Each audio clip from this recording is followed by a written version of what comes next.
for Arkansas Travelers Baseball. This is Little Rock's ESPN 1380. It's Arkansas Traveler Baseball on the CSN Radio Network. The ITT Tech pregame show is brought to you by ITT Technical Institute.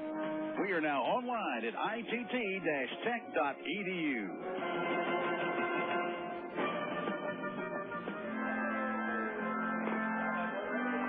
Live from Little Rock, Arkansas Traveler Baseball is on the air.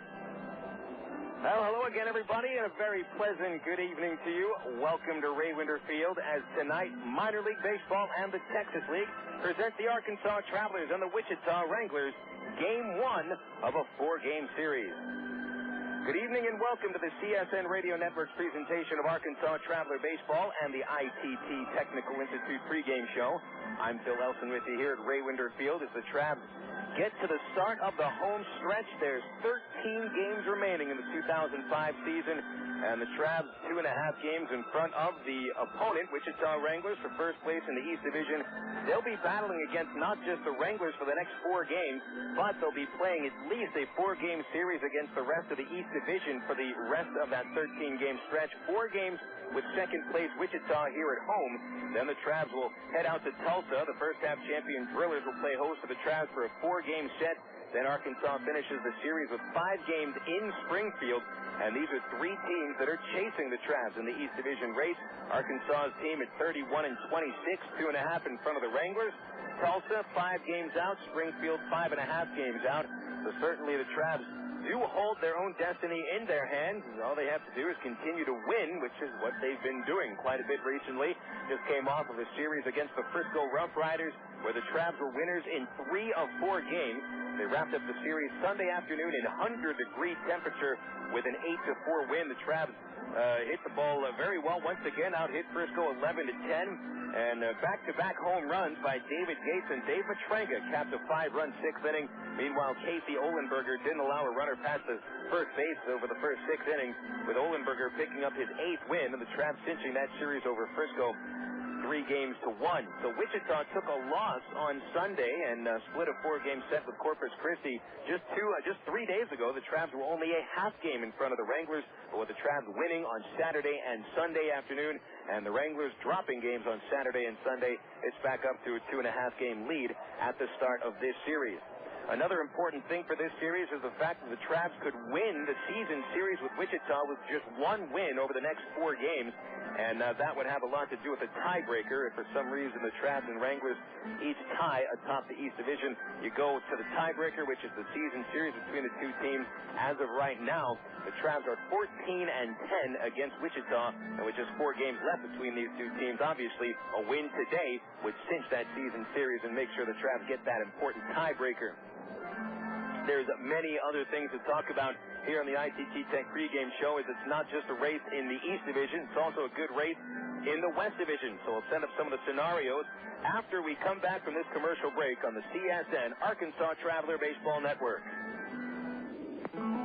As an aircraft avionics technician, I repair just about any electronic component on the airplane. Jared Lampkin earned a Bachelor of Applied Science degree in Electronics Engineering Technology in 2003 and an Associate of Applied Science degree in 2002 from the ITT Technical Institute in Birmingham, Alabama. My bachelor's from ITT Tech is a really well-respected degree. The school has a lot of hands-on teaching, and it's a really nice atmosphere.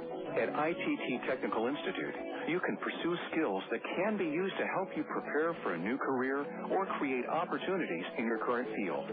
Call 1-800-ITT-TECH. That's 1-800-ITT-TECH, or visit us on the web at www.itt-tech.edu to investigate a campus nearest you. Find a potential new path to your future at ITT Tech. I want to move higher, get everything I can, let my own plane. ITT Technical Institute, education for the future. It's the end of the day. You've got 2 choices, each with its own delights. The champagne of beers or the champagne of light beers. So you do what every good high life man would do when faced with a head-scratching decision. You find a quarter. It fails. You say Miller High Life Light and reach for the peanuts. The rising moon says, well done, my friend. That's the High Life way. Miller Brewing Company, Milwaukee, Wisconsin. Live responsibly. And now Sonic presents Molly, Brian, and some cookie dough hijinks. This Sonic cookie dough blast is great. I love it. It's got all these little bits of cookie dough in there. You know, it just reminds me when I was little, my mom was making some cookies, and I got all the dough, and I ate all of it before she could cook the cookies. Oh. And I tell you, my reaction to that sugar was pretty phenomenal. I sort of started vibrating, you know, and running around and getting really hyper. And at one point, I thought that I was an actual beam of light. And, you know, I was running around the house saying, I'm a beam of light, I'm a beam of light. Honey. Yeah. You did that last week. Was that last week? Yeah. Oh. I didn't know you'd eaten a bunch of cookie dough. That actually makes me feel better. Cookie Dough Blast, new at Sonic. It's the irresistible taste of chocolate chip cookie dough blended into a creamy frozen treat. Try one tonight because Sonic's open till at least midnight all summer long. Sonic's Cookie Dough Blast at participating Sonic drive-ins. It's not just good, it's Sonic good.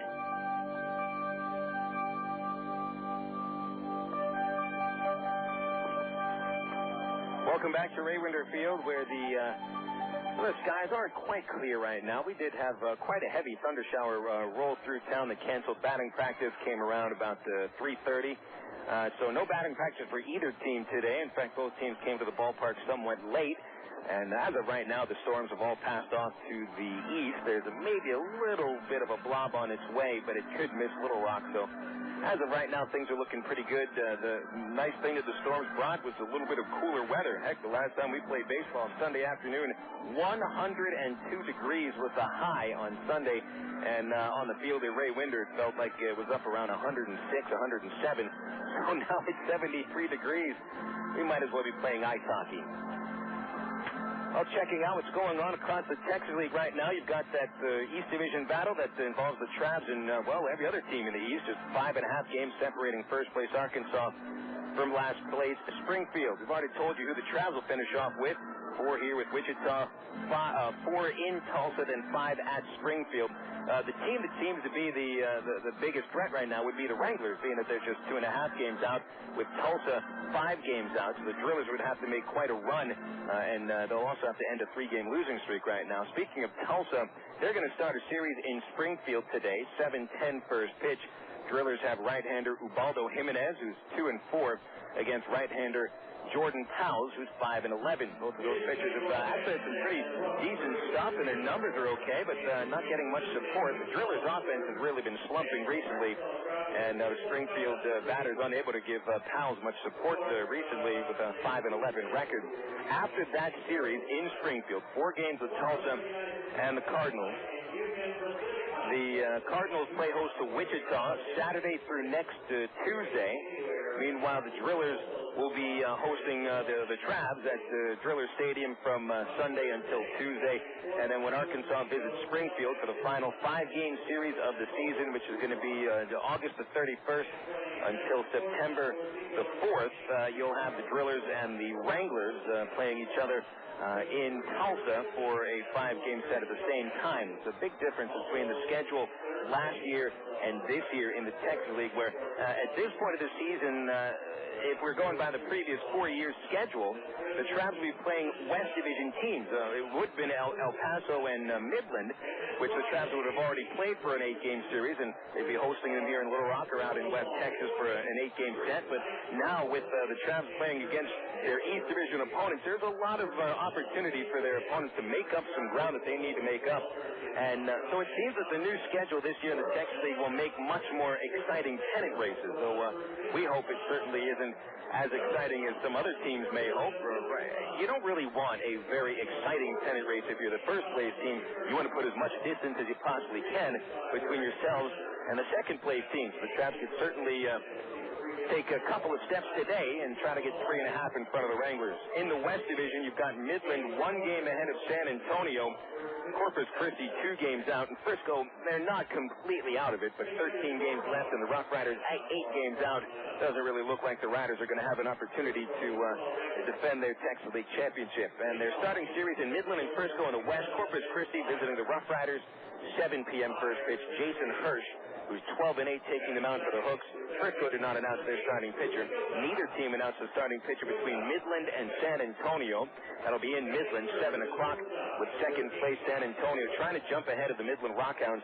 Thing is that San Antonio right now, for the most part, they have clinched the wild card, which means if Midland still finishes in first place in the West Division, San Antonio, which finished in second place behind Midland by 1 game in the first half, the Missions would get that wild card spot, and that's also a new addition to the playoffs this year in the Texas League. It's been a big difference this year when you're talking about playoffs in the league.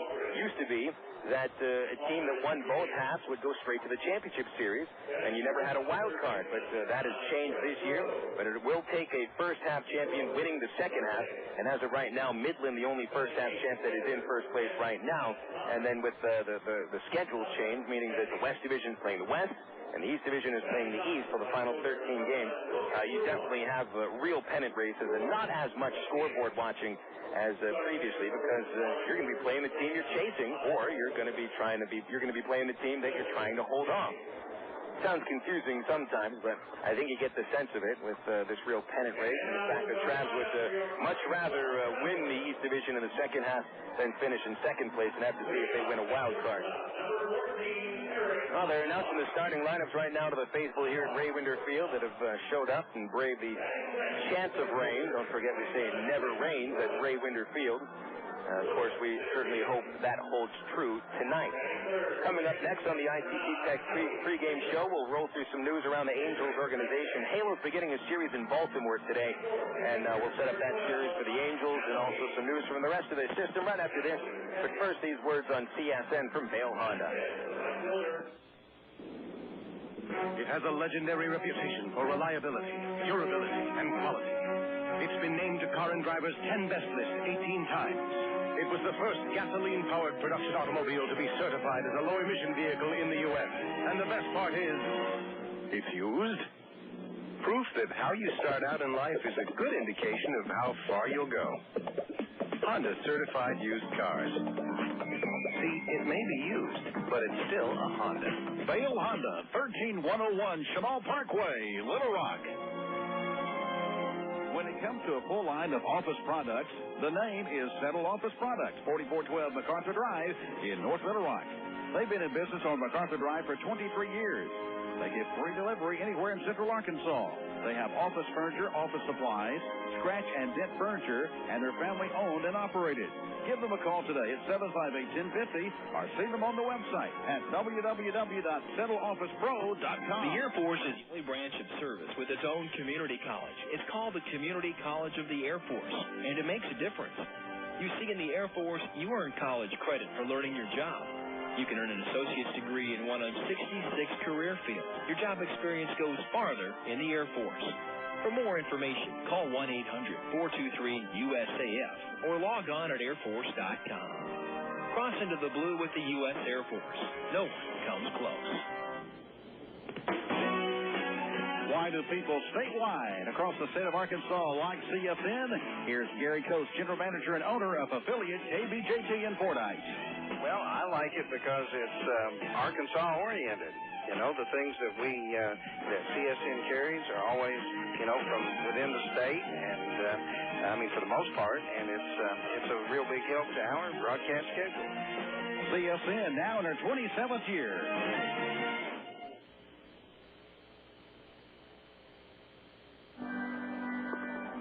Well, the Trav affiliate Los Angeles Angels of Anaheim are starting a 6-game road trip today. They're taking on the Baltimore Orioles for a 3-game set.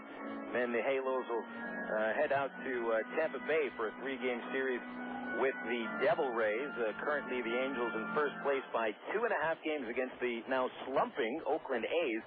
Believe it or not, the Athletics actually lost the last 2 games of a series to the Kansas City Royals, a team that had lost 19 games in a row, and the Royals reeled off 2 consecutive wins against what was the hottest team in baseball. So that was good news for the Angels. Today, the Tigers are playing host to Oakland, currently 1-0 Detroit in the bottom of the 4th. 3-game series at Comerica, followed by Oakland traveling out to Camden Yards for a series with the Baltimore Orioles.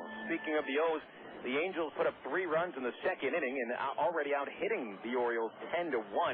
Rob Quinlan is back in the starting lineup after spending a better part of the last month at AAA Salt Lake. And he is in the lineup as well as Sean Figgins, each of them already at least one base hit. Angels 3, Orioles nothing in the top of the third, and the Tigers ahead of the A's 1-0 in the bottom of the fourth inning. In the Angels minor league system, Salt Lake continues to struggle. They lost yesterday in 10 innings, 10-9. They gave up 7 runs in the fifth inning, but actually rallied back to tie the game in the eighth, but still lost the ball game. Alberto Callaspo did have 3 base hits, including a game-tying 2-out RBI single in the eighth. Joe Saunders, who made his first start back at AAA since his major league debut, he struggled 4 2/3 innings, walked 5, allowed 8 runs on 7 base hits. Problem for the Stingers right now, they're no longer in first place. They're in second place, 2 games in back of first place Tacoma, and trying to chase down the Rainiers over the final 2 weeks of the season. Stingers have only been out of first place for about 14 days overall. Rancho Cucamonga got another home run from Brandon Wood. Shortstop Wood with 39 home runs to lead all minor league players, but still High Desert defeated them 10-9. The Quakes, they're going to need to make a move as well. They've slid into third place with just a couple weeks left in the California League South. Cedar Rapids wrapping up a rough season. They're at 30-40 overall in last place in the Midwest League Western Division. They lost yesterday 2-1 to the Clinton Lumber Kings. The Orem Owls in the Pioneer League lost 6-2. It doesn't look like they're going to make the playoffs. They were 10-12 in the second half. And so right now it seems that the only 2 teams that may have a chance to make the playoffs, you got your first place Travelers and AAA Salt Lake. But the Stingers are going to have to make a move sometime soon. That's your news from the Angels organization. We'll have the starting lineups for you after these words on the Creative Sports Radio Network. The ITT Tech pregame show has been brought to you by ITT Technical Institute. Now online at itt-tech.edu.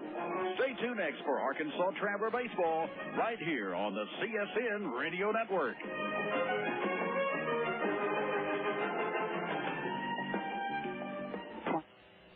Time now for This Week on the PGA Tour. Woody Austin calmly made his 6-foot birdie putt on the first playoff hole to beat Tim Herron at the 2004 Buick Championship. Austin cashed in on the largest check of his 9-year PGA Tour career. It was his first victory since winning a playoff at the 1995 Buick Open. The same season, he was named Rookie of the Year. That's been a long road. I just am happy that I finally reached that pinnacle. Coverage of the 2005 Buick Championship begins this Thursday on USA and this weekend on CBS. Hi, folks. This is Kent Emmons, and you've heard me talking about how much I enjoy spending time in Branson, Missouri. It's a place that's fun for people of all ages. My daughter Ashley and I love hanging out at the amusement parks and boating on Table Rock Lake. For Dad and me, it's hitting the world-class golf courses with all my crazy uncles. And for Mom and Grandma, Branson happens to be the #1 outlet shopping destination in the United States. And, of course, we can't forget those shows. 2 memories I'll never forget, hearing Andy Williams sing Moon River and watching my grandma dressed up like a chicken on Jim Stafford's stage. Well, now for only $99, you can enjoy Branson, too. For $99, you get 4 days and 3 nights in a first-class hotel, show tickets, dinner, and breakfast every morning of your stay. Here's the number to call and book Branson for $99. 1-866-338-1380. That's 1-866-338-1380. And I can't wait to see you right here in Branson. Mayhem in the AM may include a guest. We're talking with North Little Rock Mayor Patrick Hayes this morning. When we come back, we'll talk more with Cedric Cobbs. We're talking with Clay Arnold of the Arkansas Twisters. Phil Elson joins us now. He's the voice of the Travelers. Peter Fournier, the author of the Handbook of Mascots and Nicknames, is on the line with us. We're talking with Tom Kaiser, president of Texas League. Mayhem in the AM. Weekday mornings, 7 till 9 on Little Rock's ESPN 1380.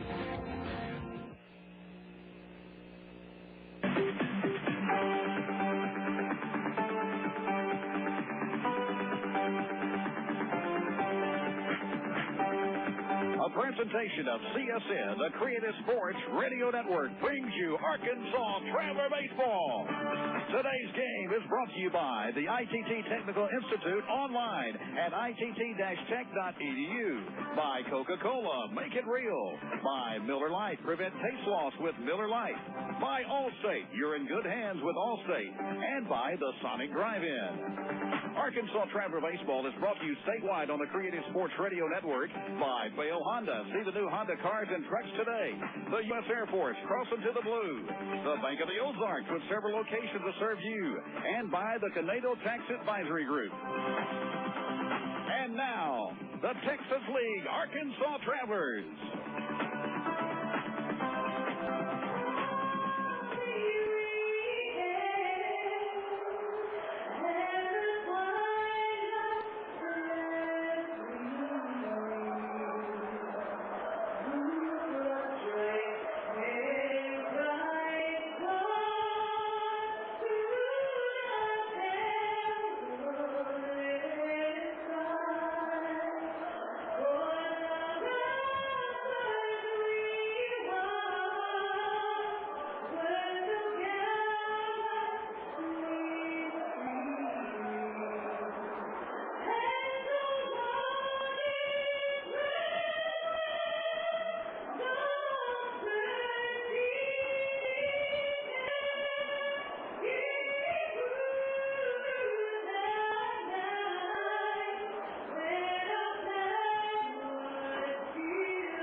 That's Christina Head performing Star Spangled Banner at Ray Winder Field.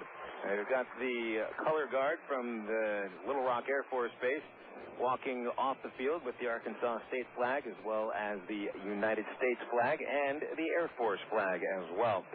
We'll go through the starting lineups here. First records for the teams. The Travelers are 31-26 in the second half. That's good for first place.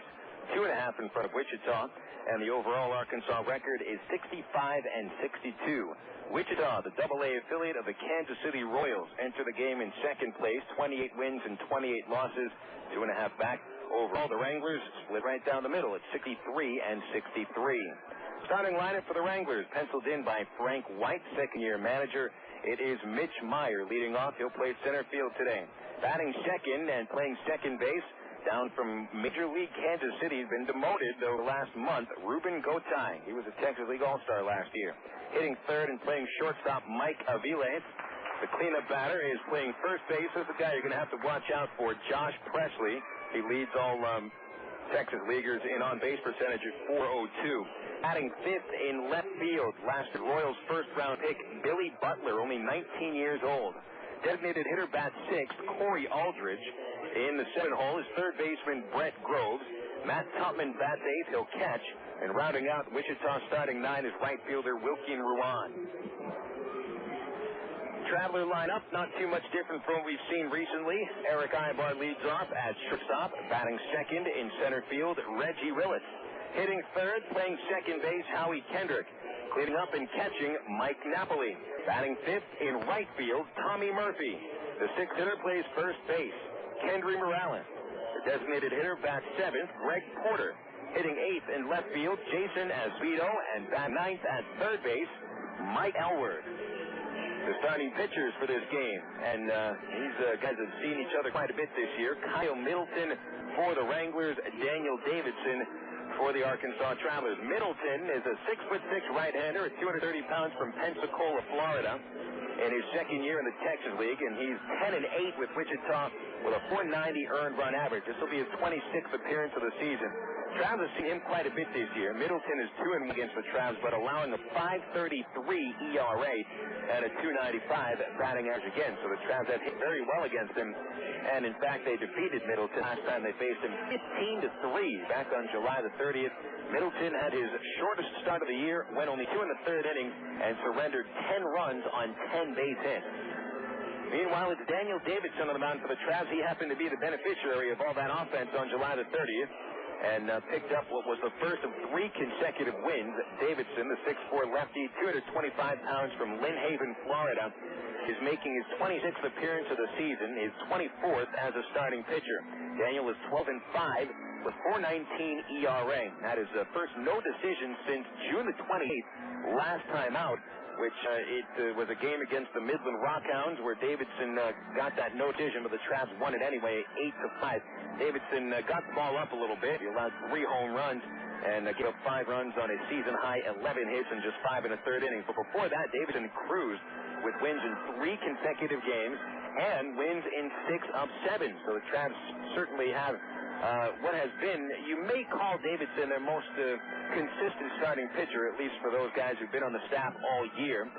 So Davidson, who leads the team 12 wins, is trying to tie for the league lead with 13. Randy Leak, the Springfield lefty, picked up his 13th win just a few days ago. So Davidson is trying for it again. Now, I mentioned Davidson has seen the Wranglers also quite a bit this year. He pitched against them 5 times with a lot of success. 3 wins, only 1 loss against the Wranglers. But his ERA against Wichita, 4.44, just a little bit higher than his season ERA. The Wranglers do hit, however, 3.27 against Davidson. So if judging by the numbers and past performance, it looks like we may be in for a bit of a slugfest today. But who knows? Anything could happen. The umpire crew for this series is Aaron Banks, Todd Waters, and Brandon Cooney. Banks will be behind the plate today. Todd Waters, the crew chief, at third, and Cooney over at first base. And these guys just came over from Midland. There was a league-wide off day yesterday, and so therefore they didn't necessarily have to drive over in the middle of the night. They had an entire day, so the umpires should be well rested as well. Travs are taking their positions. We need to take one more break. We'll come back with the first pitch of the home stretch. Travs and the Wranglers here on the CSN Arkansas Traveler Baseball Network. He joined the Air Force in 1964 and served in Vietnam. He commanded forces in the far corners of the globe. Rising through the ranks, he served as a 3-star general at the Pentagon. You'd think 30 years of distinguished service would be plenty. But if you're Norman G. Leasing, the General, retired United States Air Force, that's just the beginning. Today, he's pursuing a new career as Walmart's Vice President of National Government Relations. North's journey took him near and far, through Asia, Scandinavia, Europe, the Middle East, and Webster University, where he earned a master's degree that served him well in his career. I'm Bob Costas, member of the board of Webster University. All Webster campuses around the world share the same belief. Education is more than just a degree. It's real knowledge for real-world success. For more information about graduate degrees from Webster University in Little Rock, visit them on the web at webster.edu or call them 800-828-2598. Hey, fans, Phil Valentine here with a question. When was the last time you saw the Travs turn the triple play? That's right, I can't remember either. So this year, we're going to celebrate if the Travs manage to turn that trick. $100,000 to one fan if the Travs will complete a triple play during the 6th inning of a home game. You got to be 18 to enter with a valid driver's license, and you must be present to win. It's the Travelers' $100,000 triple play giveaway, all season long here at Ray Winder Field.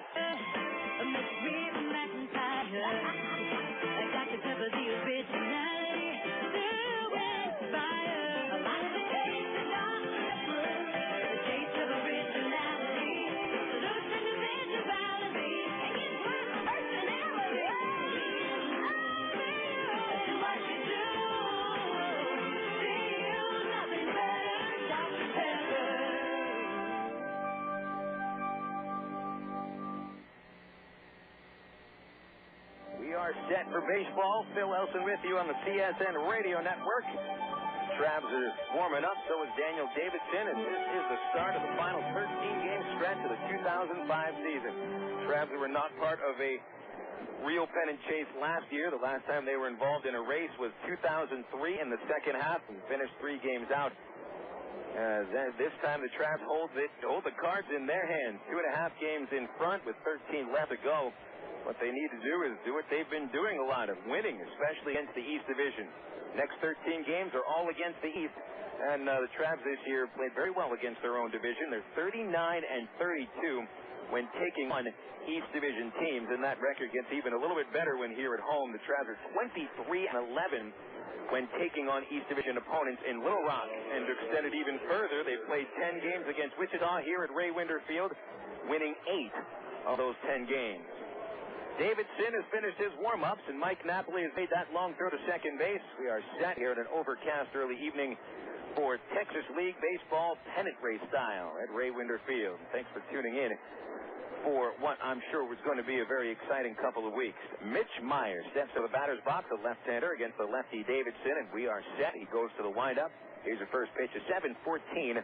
It just missed a little inside, so it's 1-0 with a 7-14 first pitch. Maier will be followed by Rúben Gotay and Mike Aviles. Gotay switch hitter. Aviles goes from the right side. Here's Daniels 1-0, and Maier pops it up out of play over third base, and the count goes to 1-1. Numbers on Davidson, the .419 ERA, 158 base hits allowed in 141 and 2/3 innings. He's walked only 39 on the season, sitting on 99 strikeouts. Here's an off-speed breaking ball to Maier, and it misses outside, and it's 2-1. Davidson has allowed 16 homers, but they seem to come in bunches. Gave up 4 homers over the last couple of starts. The 2-1 to Maier, missed low under his knees, and it's 3-1. Maier's walked only 11 times since coming up from Single-A High Desert. He's playing his 67th game with the Wranglers. Batting .245, 5 homers, 39 ribbies. Davidson delivers, and Maier pulls the fastball foul. Goes towards the bullpen over the right field side, and it's 3-2. Maier sitting on a fastball, and he was even a little bit out in front of that one. So a full count with Gotay waiting to swing in the on-deck circle. Davidson kicks and delivers the payoff. Maier swings and bounces it foul. This time he was ready for the off-speed, but still was a little bit in front of it. Pulled it along the first base fence. Remaining 3-2 on Maier. Davidson shakes one off, and now winds, delivers 3-2. Maier swings and misses, and Davidson starts this game with his 100th strikeout of the season. So Davidson needs, he'd need 21 more strikeouts to go to match his career high established last year at Rancho. And out of 13 games, Davidson will be starting only one more after this one, with the Travs having a 5-man rotation. So Gotay stands in, and it's a surprise to see him back in the Texas League. Switch hitter going from the right side, and the pitch missed outside, ball 1. Gotay was an all-star in the Texas League last year, and he was had the starting job for the Royals' second base position at spring training. The 1-0 to Gotay is at the knees for a called strike, 1-1. But things didn't work out very well for Gotay, especially recently. He's been demoted here during the month of August. Lost his second base job in the majors to Donnie Murphy. Davidson throws, and it's a strike on the inside corner. It's 1-2 on Gotay. With the Royals, Gotay was hitting only .227 with 29 RBIs in 86 games. Here's the 1-2, and he swings and fouls it over the press box. Remaining 1-2 on Gotay. This year he's hitting .250 with Wichita in 15 games. 2 homers, 10 runs batted in. And they sent him to Double-A rather than to Triple-A. Davidson winds, comes home.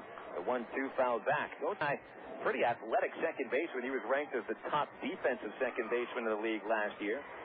Also happened to put together pretty good numbers at the plate. Davidson, another 1-2 on the way. And Gotay fouled it very softly off the end of the bat. Squibbed it, rather, towards the fans at first base. And the count remains 1-2 on Rúben Gotay. Last year, he hit .289 with the Wranglers with 9 homers and got a late mid-season call up to the majors. The 1-2 is in the dirt, and Napoli couldn't block that one. 2-2 as it bounces to the screen. But Gotay's still young, 22 years old. He won't be 23 until Christmas Day. There's a 2-2 pitch to him, and it popped up out of play over first. Nestles on top of the roof, and it's still 2-2. Mike Aviles on deck with 1 away and nobody on for Rúben Gotay. Gotay has a little bit of speed. He's got some pop. Choking up now and delivered by Davidson. It's popped up again. This time in play to shallow left field. Erick Aybar going to make the call, and about 10 steps out there, and Aybar makes the catch from shortstop, and there's 2 outs. Let's set the fielders behind Davidson. You've got Jason Espedo in left. Reggie Willits in center. Tommy Murphy patrolling right field. Mike Elward's in the hot corner. Aybar short. Howie Kendrick at second base. And Kendrys Morales at first. Behind the dish is Mike Napoli with Daniel Davidson towing the rubber. 2 outs, and Mike Aviles steps in. Right-handed batter, good power, 13 homers, 28 doubles, 6 triples. No on for him, and Davidson's pitch is low and a little away, ball 1. Aviles, who was in the Texas League All-Star game and may have a shot to be named to the postseason All-Star squad. He's been a consistent hitter this year. The 1-0 pitch is launched towards a corner at left field, a line drive that bounces foul. A good 5 to 7 feet outside the foul line. Aviles a little in front of it. It's 1-1. Aviles hitting .284 in 120 games. That's more games than any Wranglers played in this year. 13 homers, 73 runs batted in. A 1-1 pitch on the way from Daniel. And it is low and in as Aviles jumped off the plate a little bit. It's 2-1. Aviles can go either way, but his power is to left field. He looks to pull high. Fastball 2-1. And a strike called on the low inside corner. A good fastball from Davidson to run the count to 2-2. One more strike, and he can get the Traps to the plate in the bottom of the first. He kicks, and the lefty's 2-2. Aviles check swing. They'll appeal. He did not go. First base umpire Cooney made a very quick call on that one. He had it right. Aviles was more trying to get out of the way of a slow breaking ball that broke towards the ankle. And he really never brought the bat close to the plate. So it's a 3-2 count. Josh Presley on deck. And the payoff pitch. Swung on and missed, strike 3. Davidson got him on an off-speed pitch. 2 strikeouts for Daniel in a perfect first inning. So that'll take us to the bottom of the first, and the Traps come to the plate against Wranglers starter Kyle Middleton after this on the Creative Sports Radio Network. ID and boarding pass, please. I'm afraid I don't have an ID. You see, I'm a cheesy gordita crunch from Taco Bell. Well, cheesy gordita crunch or not, rules are rules. Well, perhaps those rules only apply to ordinary passengers. And you aren't ordinary. No, I'm a multi-textural taste sensation. Yeah, well, only ticketed passengers are allowed beyond this point. Are ticketed passengers crunchy, chewy, cheesy, and melty? Huh? I don't know that. You're holding up the line. Run me through the X-ray machine. No. Yeah, I'll show you. Warm, flat bread, 3 melted cheeses, crunch taco shell, a little... Sir, this is an airport security checkpoint, and you are Taco Bell food. Are you 100% certain of that? Yes. Then why do you need to see an ID? Taco Bell's Cheesy Gordita Crunch. Warm flatbread covered in 3 melted cheeses, wrapped around a crunchy taco and topped with a zesty pepper jack sauce. To get crunchy, chewy, and cheesy, think outside the bun. At participating locations for a limited time. Hello, everybody. I'm Wes Moore. And I'm Jay Jones. Hey, the NFL season's right around the corner, and we've got a fantasy league for you. Do I have a fantasy league for you? Oh, you're talking football. Yes, this is NFL football. Fantasy football, Jay. And we're inviting all of our listeners out there to get into our fantasy football league. Just go to our website, TotalSports1380.com. It's easy to sign up, and you get a chance to beat Jay Jones. It doesn't cost a thing, and we've got some free prizes for you. Free fantasies with prizes. It's everybody's dream right there. Fantasy football on TotalSports1380.com. Sign up today.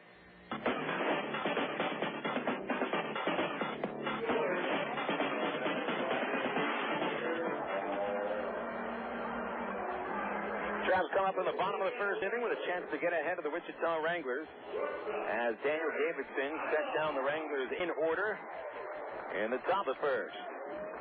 Erick Aybar, Reggie Willits, and Howie Kendrick are scheduled to hit against Middleton.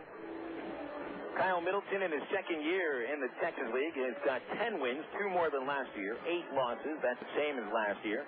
4.90 ERA is 16 points higher than when he made 28 games, appeared in last year's Wranglers. Here's Aybar stepping up the box, taking a pitch low and away for ball 1. Middleton, 6'6", 230 pounds. Curveball is best pitch, decent fastball, high 80s. Change up as well. And here's 1-0 to Aybar. Skips in front of the plate a good 2 feet. Ball 2. Erick had the count 2-0. Aybar switch hitting, going from the left side. He had an outstanding series against Frisco. 7 for 15. 3 extra base hits, 1 of each variety, and 6 runs scored. The 2-0 pitch. He runs on the box, squares around, and brings it back. Takes a strike. 2 balls and a strike on Aybar. Willits and Kendrick set to go next. Third baseman Groves is playing in, as most third basemen do when Aybar's at the plate. Middleton's 2-1, missed away. Ball 3. 3 balls and a strike to Erick. He's hitting .296, which is the highest average on the Traveler roster right now. The 3-1 pitch from Middleton. Low, ball 4. And Aybar's been a little more patient these days in the leadoff spot. takes a base on balls to start the Traveler offense. And now Reggie Willits will come up. Now, I'll tell you, on Sunday, when Aybar got on base to start the first inning, the Travs didn't waste any time in moving him up. Willits sacrificed him up there. And we'll see if Tom Gamboa puts Reggie up there to sacrifice once again. The thing about that was, it was Willits' first sack bunt all year. We're going to try it now. He'll go from the left side. Here's a pitch. Doesn't square. Reggie takes a first pitch strike on the outside corner. So not playing for the single run, though, of course, just because you square around doesn't mean you're going to be playing for one run. And that was with Aybar doubling on Sunday instead of a single. So Willits was trying to sacrifice him to third base instead of the second.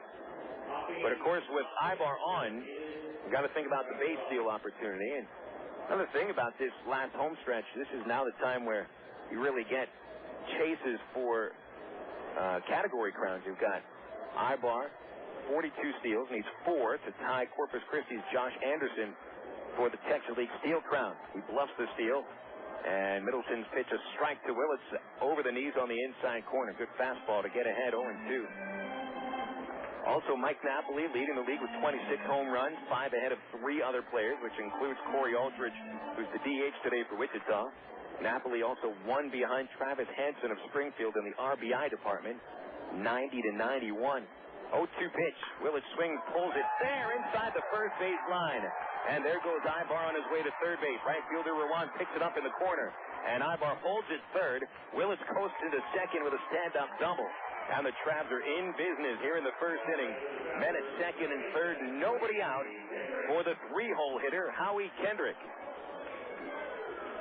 Boy, on 0-2, Middleton went to the same place that he did on the 0-1 pitch.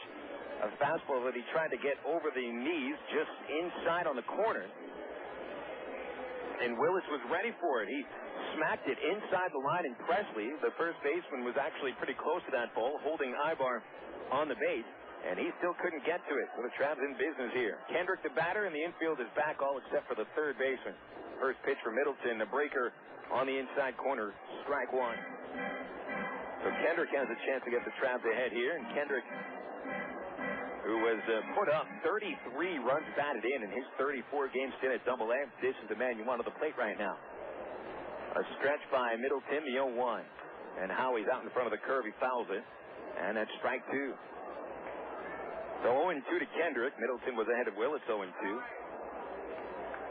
Mike Napoli is on deck. Kendrick hitting .345 with 5 homers, 33 runs batted in. He didn't have a great time against Wranglers last time out. They held him to 3 hits and only 18 at-bats. The 0-2 pitch. Popped up by Kendrick, shallow on the right side. It's going to be Presley, the first baseman, making the catch. And the runners will have to hold. So Kendrick unable to bring in the run.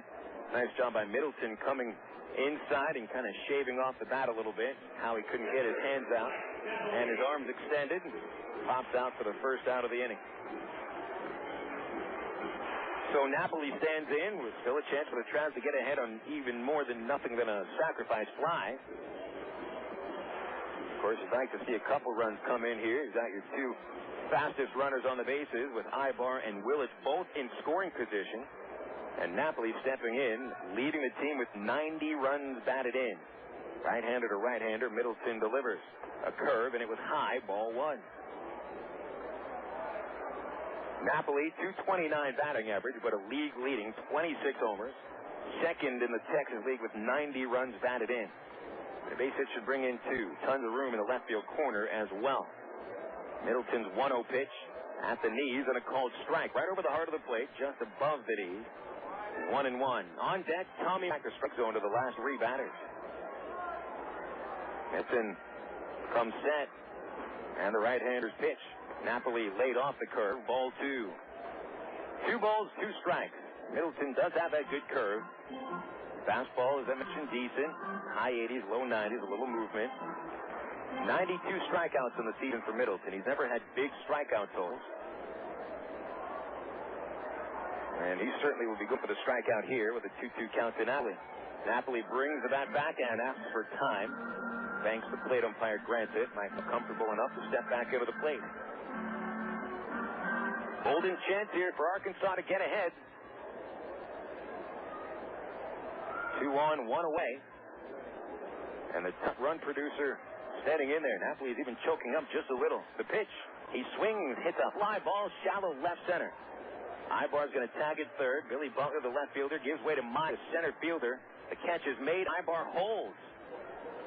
And Napoli unable to bring in a run. Shallow fly ball to center field does not do it. And so the Wranglers starting pitcher Kyle Middleton puts himself in a very delicate spot, and he is close to getting out of a first inning jam. I want to talk about setting the tone in the first inning. How big would it be for Middleton to get out of a jam with runners at second and third and nobody out? So Tommy Murphy is going to have to do something to bring in a run here. Murphy, the switch-hit right fielder, comes in today on a 5-game hitting streak. 7 for 21 during that stretch, including 2 dramatic homers. Game-winning grand slam Wednesday, and a 3-run homer to cap the Trabs' 12-7 comeback win on Saturday. What does he have up his sleeve here? Middleton from the stretch. Here's a pitch. And a fastball missed low, ball 1. Murphy hitting .291, 14 home runs, 65 runs batted in. We got time calls. We've got some baseballs getting loose from a picnic patio at left field. A couple of groups out there, and they've got kids playing baseball, so wait for the ball to get picked up by one of the Wrangler relievers. And as he does that, Middleton climbs back on top of the mound. Erick Aybar at third base, Reggie Willits at second. Murphy waiting on a 1-0 count. Middleton steps off, asks for Tupman, his catcher, to go through the signs once again, and he obliges. Middleton has a glove knocked under his armpit. Now he's set. And the 1-0 pitch to Murphy. He looks at a fastball just a little outside. Ball 2. Kendrys Morales standing patiently in the area into the Travelers dugout. We don't really have on-deck circles here. 2-0 to Murphy. Middleton's pitch. There's a strike on the low outside corner. Boy, he has been very careful to hit the corners. There haven't been many pitches right down Broadway. There's been a couple over the heart of the plate, but at the knees, but nothing right in the middle of the hitting zone. Even the pitch that Willits doubled on was a pretty good pitch. The 2-1 is low, a little inside. Ball 3 as Middleton goes off speed. A 3-1 count with Kendrys Morales on deck. Morales has hit 4 homers against the Wranglers in 12 games and bat .326. Murphy hits .341 against the Wranglers with 15 runs batted in. The 3-1 pitch. Swing and a high line drive deep right center field. It is gone. And Tommy Murphy has hit his 3rd home run of the last 6 games. A 3-run shot in the first inning, and the Trabs are up in the first 3 innings.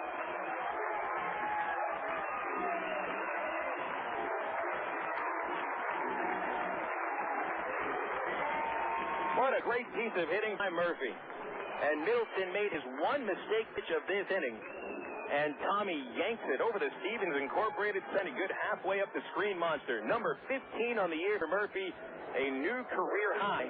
And now he's driven in 68 on the season, and more importantly, has handed the Travelers an early 3-0 lead. Kendrys Morales will step into the plate. Now the base is empty as Middleton will go to the windup. And he delivers. Kendrys fouls off a changeup, strike 1. The home run parade continues here, and not even just for Murphy, but the whole team. I mean, Murphy, he's had the most dramatic home run, and this one certainly counts as dramatic. It was nice to get ahead here after a day off in a critical spot of series. And the 0-1 to Morales popped up shallow left. Butler comes in, gives way to Maier. They collide. Maier makes the catch, and Butler, he seems like he got hit in ribs a little bit. He's going to walk off the field, but I think he may be a little hurt. Trabs up 3-0 on the Tommy Murphy home run. That's 3 runs on 2 hits, nobody left. And the Trabs take that lead the second inning after these words on the CSN Radio Network. And now these words for Bale Honda. It has a legendary reputation for reliability, durability, and quality. It's been named to current drivers' 10 best list 18 times. It was the first gasoline-powered production automobile to be certified as a low-emission vehicle in the U.S. And the best part is, it's used. Proof that how you start out in life is a good indication of how far you'll go. Honda certified used cars. See, it may be used, but it's still a Honda. Vail Honda, 13101 Chemal Parkway, Little Rock. When it comes to a full line of office products, the name is Settle Office Products, 4412 MacArthur Drive in North Little Rock. They've been in business on MacArthur Drive for 23 years. They give free delivery anywhere in Central Arkansas. They have office furniture, office supplies, scratch and dent furniture, and they're family owned and operated. Give them a call today at 758-1050 or see them on the website at www.settleofficepro.com. CSN is now live on the internet at csnsports.com. Click on live broadcast in the upper left-hand corner on your homepage for live play-by-play audio, not to mention all other programs CSN produces during the year. Check out our webpage with a list of games today on CSN, the latest scoreboard, and the latest sports headlines at csnsports.com. That's csnsports.com with live coverage worldwide on the internet. csnsports.com, bringing you closer to us than ever before.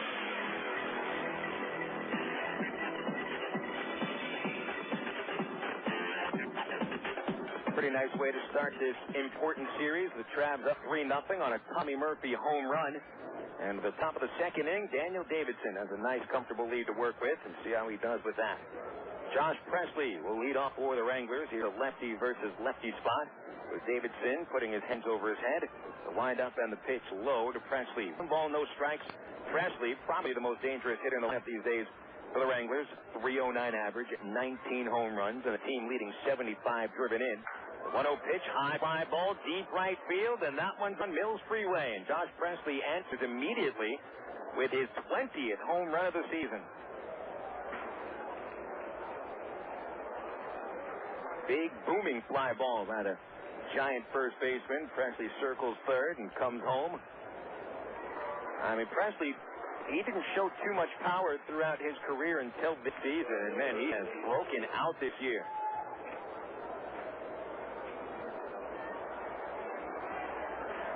So Presley's home run makes it 3-1, and now Billy Butler steps in. A right-handed batter taking low and in, 1-0 the count. Butler, most high-touted prospect in the Rangers system. He was formerly a third baseman and now playing in the outfield. 1-0 pitch, a swing and a miss on a changeup, and the count 1-1. Ball and a strike on Butler, came up from High Desert just about 2.5 weeks ago. He did 25 home runs at Single A and drove in 91 runs. 1-1 from Davidson inside, and it's 2-1. Butler is young. He's only 19, out of Jacksonville, Florida. He was the 14th overall selection last year, and the Royals' first-round pick. Here's a 2-1 pitch, and Butler's out ahead of the change again, swing and a miss, and it's 2-2. Butler with Wichita is hitting .281, 1 homer, which was a grand slam, and 12 driven in. 2-2 pitch, line drive, fair down the left field line. Extra bases for Butler. Quickly to the corner is Espedo. He now finds it at the warning track, and Butler coasts into second with a 2-base hit. So the Wranglers come out swinging here in the second inning after the Travs put up 3 runs on the Tommy Murphy blast. Wichita now is with a chance to maybe tie the game in the second inning. Corey Aldridge is the Wichita leader with 21 homers, and now certainly Presley right on his heels. Aldridge steps in. Already has had success against Daniel Davidson this year. He's hit a home run off of him. Davidson's last time out against the Wranglers, he didn't allow a run until the 7th inning. Corey Aldridge took him deep. Lefty to lefty. First pitch is a curve for a called strike. Now, this is the 6th time that Davidson is appearing against the Wranglers. He's also made 1 appearance as a reliever. A 1-inning appearance on June 19th, but 4 previous starts. So Davidson knows these Wranglers. The Wranglers know him. The 0-1 pitch outside, and it's 1-1. Mike Napoli is going to head out to the mound after Davidson is allowed a leadoff home run followed by a double. Now the Travs 3-0 lead already in jeopardy here in the second inning. Aldridge hitting .272. And for a while there, he was the league leader in home runs. In fact, he had led the league for most of the first half of the season. Earned a call-up to AAA, where he was, for the most part, unsuccessful during the month-long stint in Omaha. Come down here to Wichita and been a little more comfortable at the plate. 1-1 the count. Aldridge waiting. Davidson checks second. Delivers a fastball at the letters on the inside half. Strike 2. 1-2 to Aldridge. Brett Groves on deck. Nobody out in the second. A run home on Presley's 20th of the year. Presley has now hit 3 home runs against the Travelers. A ball and 2 strikes. Davidson going for his 3rd strikeout. He whipped 2 batters in the 1st inning. The pitch is a little inside, also high, and it's 2-2. Daniel's been touched by the home run a little bit lately. 5 home runs now, counting Presley's shot over the last 3 starts. He's had some trouble with the home run ball in the first half, too. 2-2. Aldridge out in front of the curve. A lazy fly ball. Right field. Murphy coming underneath it. He makes the catch. So the dangerous Aldridge is set down, and this brings up Brett Groves. Groves getting the start at third base today rather than Brennan King. King sees his name out of the lineup today, and King happens to be Wichita's batting average leader. 290. Pardon me, not their batting average leader, but he's up amongst them. 290 ranked second to Presley. Groves hits only 242. 2 home runs, 24 driven in. Now we're just a little bit up at third. The first pitch missed under the knees. 1 ball, no strikes. Travs 3, Wranglers 1 at the top of the second. I mentioned that neither of these pitchers has very good numbers against the opponent. Davidson's ERA against the Wranglers, almost 4.5. There's a 1-0 to Tupman. It's a called strike on the inside corner, 1-1 to Groves. I said Tupman, it's Groves. Matt Tupman's on deck.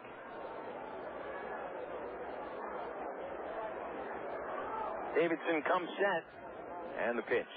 Swing and a miss. Groves, a good foot and a half in front of that changeup. Changeup has been a very effective pitch so far for Davidson. Seems that when he is hit, he's hit with his fastball. He sets things up well with the off-speed pitch. He gets a lot of batters down in front. Here's the 1-2, and it's a little inside to Groves. Evens it up, 2 balls, 2 strikes. I mentioned Davidson's 4.44 ERA to the Wranglers. Middleton's ERA is almost a run higher against the Travelers at 5.33. 2-2 pitch. A little low, ball 3. Couple of close ones on the last 2 offerings. So Tupman ready to come on from the on-deck circle. He will wait to see what happens here with Brett Groves. 1 away. Billy Butler at second base after his double. 1 out, a 3-2 count. The pitch. Swing and a miss. Davidson strikes out his third. Another changeup. And for some reason, the Wranglers right now unable to really get a good look at that change. So, a couple of outs after Butler's double, which followed a homer by Presley. And here's Matt Tupman stepping in. Tupman, a left-handed batter, mostly a singles hitter. He did a lot of singles against the Travelers. 17 of them in 16 games. Tupman bats .408 against Arkansas pitching. Butler at second, so this is a pretty big at-bat for Davidson. Pitch to Tupman inside, and it's 1-0. Wilkin Ruan now on deck. Tupman's had most of his success against the Travs. He's hit 2 homers this year, 1 against Arkansas. And out of his 31 runs batted in, 8 of them have come against the Travelers. A 1-0 count to Tupman.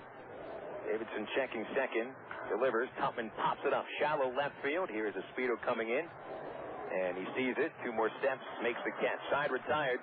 So Davidson recovers after allowing a couple of extra base hits to start the inning. A home run by Presley brings the only run home for the Wranglers in the inning. 1 runner stranded. We'll go to the bottom of the second. 3-1 Travs on the CSN Arkansas Traveler Baseball Network. I never wanted a Coke so bad in my life. Like the time I went on a shop till you drop-a-thon with my girlfriend. So there I am, pinballing from store to store across the vast expanse of this mega mall, forced to give my opinion on her clothing choices, which she promptly ignored. I think it was from all the, yeah, that looks great, honey, but I was parched. Only one thing was going to unparch me, a Coke. I would have cried, but I couldn't spare the fluid. So next time I go shopping, it'll be online. Coca-Cola. Make it real. You are witnessing some intense pain here, folks. Throbbing muscles, swollen joints. This is pure torture. We're talking total body suffering. Not even the internal organs are... Bob, the game hasn't started yet. Game? I'm talking about me. Don't let orthopedic discomfort interrupt your life. Learn to manage it with Baptist Health in Ortho, Arkansas, the state's leaders in orthopedic medicine. To reach a specialist or for more information, call Baptist Health Healthline at 227-8478 and get back in the game. Oh, I can feel that hit up here. It's easy to get discount tickets to Travs games all year thanks to Ready Ice. Arkansas's #1 ice company, Ready Ice, presents Ready Ice Wednesdays at Wayne Winder Field. Just pick up a discount coupon for any Wednesday Travs home game anywhere Ready Ice is sold, like most Shell and Exxon gas stations. Bring the coupons to the Travs box office for $3 general admission tickets to any Wednesday home game. That's Ready Ice Wednesdays at Wayne Winder Field all season long. Thanks to Arkansas's #1 ice company, Ready Ice.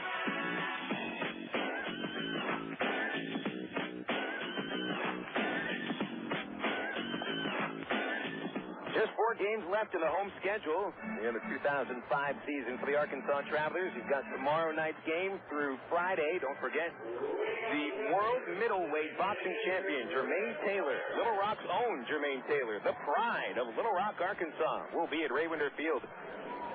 Throwing out the ceremonial first pitch Friday night and signing autographs.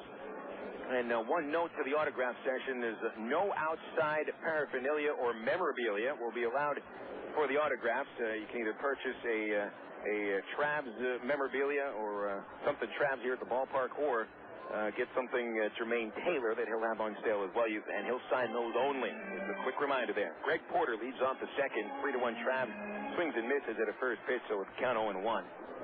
Middleton's next pitch, line drive, base hit by Porter to right field. Coming on to pick that one up is Wilkin Ruan. Holds Greg to a leadoff single, and the Travs off and running here in the second. Greg Porter, who had a little bit of a slump finish during the Frisco series. That's his 6th base hit over the last 13 at-bats. And now Jason Aspito stands in. Aspito's also just been ripping the ball these days. Last 23 starts, he hits .333. And remember that stretch last week, home runs in 5 of 6 games. Left-handed batter against the righty Middleton. Delivery outside, 1-0. So 3-1 score. Travs in front here in the bottom of the second. Arkansas gets a 3-run homer from Tommy Murphy in the first. Josh Presley, the Wrangler first baseman, answers with a shot to start the second. Here's a 1-0 to Jason, and he pops it out of play beyond the press box, 1-1. Well, it's turning into a very picturesque night for baseball, and clouds have seemed to go off into the southeast.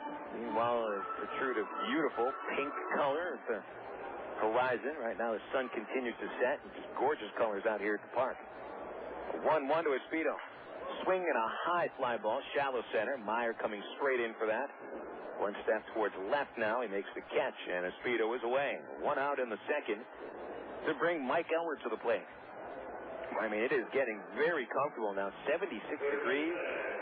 He's been used just to awful heat this time of year, so this is kind of a nice little repose from all the sweat and disgusting weather we've been dealing with. But hey, the Travs have been winning in the heat. Maybe they can continue to win in the cooler temperatures. Mike Elward stands into the plate. 3-1, Travs in front. Elward batting for the right side. Middleton ready, checking Porter at first. And now a fastball, and Elward looks at a good pitch to him. Fastball over the inside half, not necessarily on the corner. And Mike kept the bat on the shoulders and falls behind 0-1. Elward got a day off on Sunday. Certainly some other Travs would like to have Sunday off. Here's the 0-1. And the curve caught him off guard, called strike 2. Nice pitch by Middleton. That's his best pitch, overhand curve. No balls, 2 strikes on Elward. Porter at first, 1 away. Erick Aybar on deck. Mike hitting at .281, 13 homers, 62 driven in. Here's the pitch, 0-2 fouled back. Middleton challenged with a fastball around the letters over the heart of the plate. Now, Elward saw a few of those pitches last time the Travs faced off against the Wranglers. That last series between these teams at the very end of July in Wichita. Wranglers won the first 2 games of the series. Travs won the final 3. Arkansas won it 3-2. Elward had 7 hits in that series, 2 home runs and a double. The 0-2 is fouled back, still 0-2. Elwood also came in with some huge hits in that series. He finished with 8 runs batted in over the 5-game set. And that was the point where the Trabs had already started to turn things around. They got within 1 game of the Wranglers in that series. Here's the 0-2, and away from the strike zone with a slider. Middleton tries to get Elwood to chase that one, but Mike lays off. A little patient there. Ball 1. 1-2 to count. Aybar ready to swing from on deck. 3-1 Trabs in the bottom of the second. Porter starts the inning with a single. Espedo flies out. Now it's 1-2 on Elwood. Middleton delivers. All the way to the back screen. Porter on his way to second base. No play. And a wild pitch is giving the Trabs a chance to get back in front by 3. Didn't quite look like the curve. More like a slider, I think, that Middleton had get away from him a little bit. Wild pitch number 4 on his season, so something you haven't seen him do all that much. Middleton has good control numbers, only 35 walks entering the game, 3 wild pitches. But part of control is the home run. Tommy Murphy's 3-run blast was the 19th Middleton has allowed. Elwood chops the pitch, foul down the third base line. Hugged that line all the way until it got just in front of third and ended up on the other side of the chalk. Brett Groves played it behind the base, actually fielded it cleanly and had a good line of sight to get Elwood at first base if it was called fair, but it wasn't. So the count remains 2-2 on Elwood. Mike slowed down a little bit. Frisco series, he was 1 for 7. 4 for 14 in the series before that against Midland. So it's been a while for the last RBI. The 2-2 bounces in the dirt and a high bounce behind the plate. Now Porter heads to third on the second Middleton wild pitch while Elwood's been at the plate. I mean, you can never seem to explain this, how a pitcher can have 3 wild pitches in 152 1/3 innings and then through 2 wild pitches over 3 deliveries. Well, that's certainly a warning sign for the Wranglers, and Frank White jumps out of the dugout very quickly, jogs to the mound. I mean, there were some of the Wrangler infielders that were ready to go into the middle of the field and join him on the pitcher's mound, and he waved them off. He doesn't want to talk with them. He has a point to make to Kyle Middleton. White seemed to have been a little perturbed by the Wrangler play in the last couple of games of the series against Corpus Christi. He was ejected in Sunday afternoon's game at Lawrence Dumont against the Hooks. Now, I know he was arguing balls and strikes with the umpire crew. He was ejected in the middle of an inning during an inning break, but you get the sense some of that has to do with maybe some frustration of falling 2.5 games out. Now Middleton back to the stretch. The 3-2. Elwood chops to third, picked up by Groves. Porter holds at third base, and Elwood is retired 5-3. So the wild pitches, at least in that sense, do not help on a sacrifice fly or a ground ball. The infield came in and didn't let Porter think about trying to score. So Erick Aybar steps up to the plate. 2 outs, and Aybar trying to give the Trabs another 3-run lead. 3-1 is the score. And now at the top of the order for the second time, Aybar stands in. Erick took a base on balls to start the first. Scored on the front end of the Murphy home run. Third baseman's up. And a pitch to Erick, smacked in the air to deep center field. Going back, Maier to the warning track, has it measured, and makes the catch to end the second inning. So the Trabs threaten here in the second, but they strand Porter at third base, and taking the lead into the third, it's 3-1 Arkansas on the CSN Arkansas Traveler Baseball Network. 1998, New York City marathon runner German Silva made a huge mistake. 1/2 mile from the finish line, he took a wrong turn. When he heard yells from the crowd and saw the looks on their faces, he realized his mistake. He immediately turned around, but the error cost him a crucial 15 seconds. His only hope for winning now was to sprint to make up for lost distance. Did he have the energy? Could he do it? He later said, "Too much work had gone into this race. I had to fight it out." He was able to make up the lost distance and finish first in his division, but only because he refused to allow a wrong turn to knock him out of his quest for the prize. I'm Mark Evans, pastor of the church at Rock Creek. You know, there are times in life when we make a wrong turn, but when we discover that it was a wrong turn, The wise person changes direction. Home run with your family tonight. Whether you're planning a meal before the game or snacks for the game, remember to include milk, cheese, and yogurt in the game plan. 3 servings a day of dairy is the right amount to help keep your body healthy. It's easy. Just look for the 3-a-day logo on your favorite calcium-rich dairy foods at your local retailer. For more information, including recipes and coupons, visit www.3aday.org. Have you had your 3-a-day today? Ah, the power of cheese.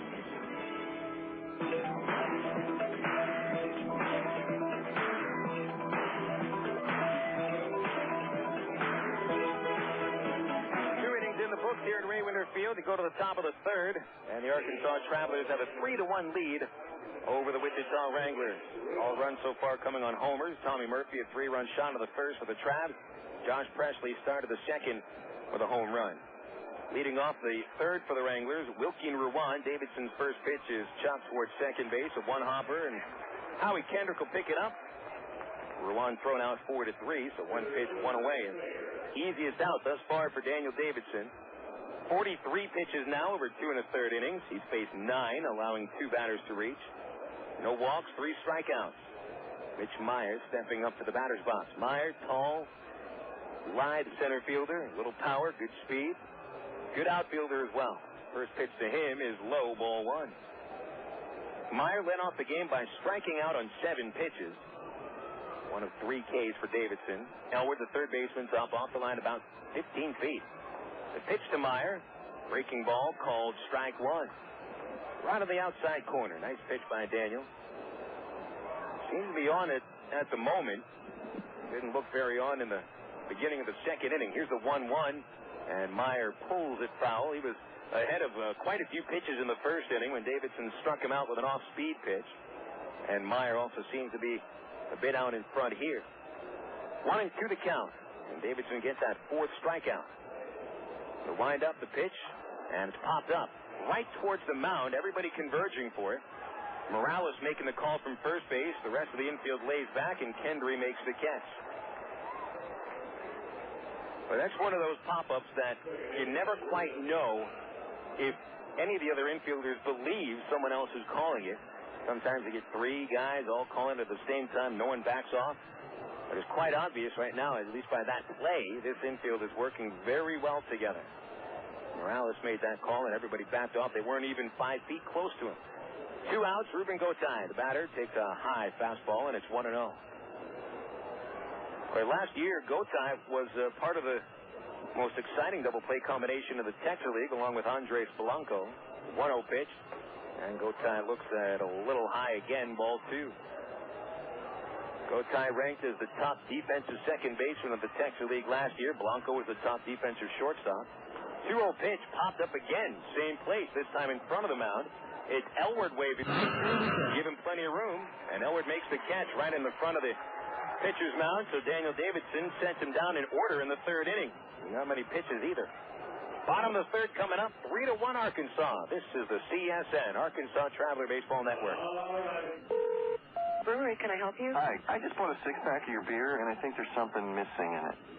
There's no taste in the beer. There's no taste. I was hoping maybe somebody in shipping could send me flavor. Like, I'm not trying. All I want is flavor. Sure, there's no flavor. Is there like a flavor distribution center in my neighborhood? I'll pick it up. No, there's no center. I'll tell you what. I got some Miller Lights here.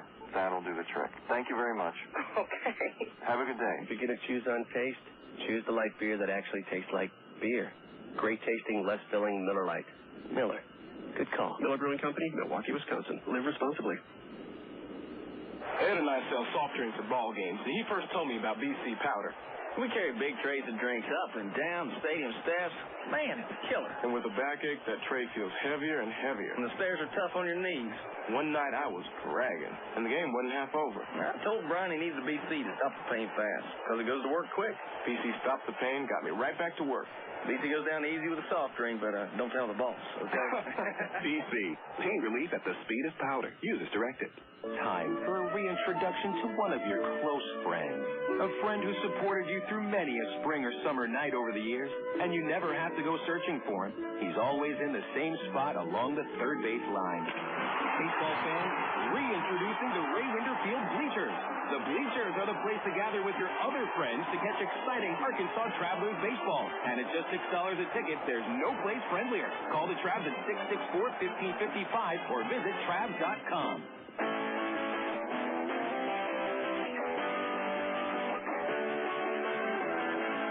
Arkansas Travelers coming to the plate at the bottom of the third with a 3-1 lead against the Wichita Wranglers. Reggie Willits leads off. Kyle Middleton, who stranded Greg Porter at third base in the second inning, starts the third with a called strike. Willits, the number 2 batter in the lineup, is followed by Howie Kendrick and Mike Napoli. Willits doubled and scored in the first. Here's an 0-1. Reggie a check swing. Will they appeal that one? They do. And the third base umpire Waters gets to make the call, says he did not go. So it's 1-1. Middleton spun a slider that missed that inside corner. So Willits, Kendrick, and Napoli. Tommy Murphy will have a chance to come to the plate if anybody reaches. Middleton, the right-hander, winds, delivers. And a fastball is low, ball 2. 2-1. Kyle Middleton won his last start, but that was because the Wranglers gave him 13 runs to work with. He allowed 3 home runs on 10 base hits in 6 and a third innings. Getting hit very hard recently. 2-1 pitch, a chopper to first. Presley went back for it one step. Now he charges it, fields it on the backhand, and takes it to first himself for the unassisted putout. Middleton has now set down 4 batters in a row.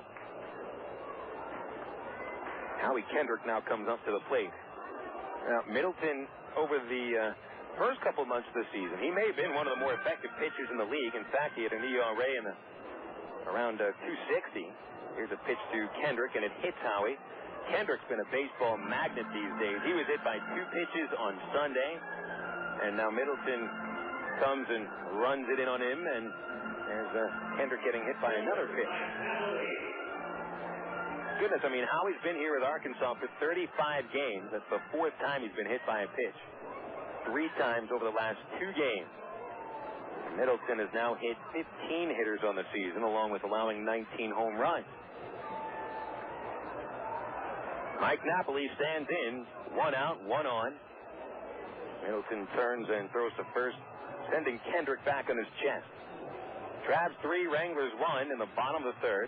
Napoli had a chance to bring home a run in the first inning. He had runners at second and third, 1 away, and he had a shallow fly ball to center. Here's a pitch, and it's swung on, tipped, and held on by the catcher, strike 1. I mentioned Middleton had that ERA around 260 over the first couple of months. But ever since the end of May, his ERA has been a little bit over 7.03. It hasn't just been a recent slump for Middleton. It's been most of the year. An 0-1 pitch is inside of Napoli, and it's 1-1. And Middleton, at 25 years old, in his second year at AA, 49th round pick in the 99 draft, signed the following year as a draft and follow from Jefferson Davis College in Alabama. Over match hitters at single A. Double A's been a different story. 1-1 pitch inside, ball 2. 2-1. Last year, Middleton gave up 16 homers, which was a career high. He's already given up 19 this year. And you got the top home run hitter in the league, Napoli. 2-1 pitch. The curve is high again, and that did not break at all. That was a spinner, and as a matter of fact, I think Middleton is lucky that pitch didn't come in the strike zone, because it would have been sitting on a tee, and Mike Napoli, if he timed it the right way, he could have sent that ball to Memphis. So it's 3-1 to Napoli. Kendrick at first, 1 out. Let's see if the Travs get aggressive here. You got to expect a fastball. Middleton seems to be a little reluctant. He steps off the rubber. Collects his thoughts. Stands back on it now, and Napoli never left the box. He got to be chomping to the bit right here. Middleton taking his time, and now time called by the batter. Napoli stepped out. Middleton's already allowed 1 homer on 3-1. Tommy Murphy jumped on a fastball in the first inning, put it about a halfway up the screen monster in right center. What does Napoli get? Here's the stretch. The pitch popped up. He came on the hands, and it was popped out of play on the first base side. Pretty nice pitch by Middleton. 3-1. He knows Napoli thinks fastball, and he gave him the fastball, but did not miss his spot. Put it right on Mike's fin. Well, Murphy's on deck. Let's see if Gamboa doesn't put Kendrick in motion. Could be a risky move. Middleton fires to first. And Kendrick barely beat the throw. He dove in just ahead of the tag. Close one there. Certainly want to stay out of the double play, but not risk getting picked off just to do that. Infield at perfect double play depth. Outfielders playing Napoli a little bit towards right. Kendrick is running. Napoli swings a line drive base hit to left field. Butler comes right on to pick it. And Howie's going to have to hold at second base. So Napoli gets a good pitch to hit. And line drive base hit left field is his first hit of the game. Travs have put up 4 base hits against Middleton. And now Tommy Murphy gets the call. Before Murphy gets a pitch to hit, we'll pause 10 seconds for station ID on the Creative Sports Radio Network, your home for Traveler Baseball.